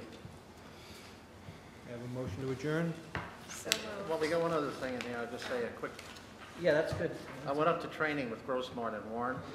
I went to Warren. Yeah, nice. And one of the takeaways was a document here, and a lot of people come in here don't know what they're doing. And this gives them a primer to look at how the hearings are conducted, what the performance is supposed to be, behavior, all that kind of stuff. And it's just a good handout, so, Keep it with me all the yeah. time. That's good, thank you, Art. Anything else? Motion, the meeting's Motion. adjourned. Motion's adjourned. Whatever. Jeez. Do we have fun or what?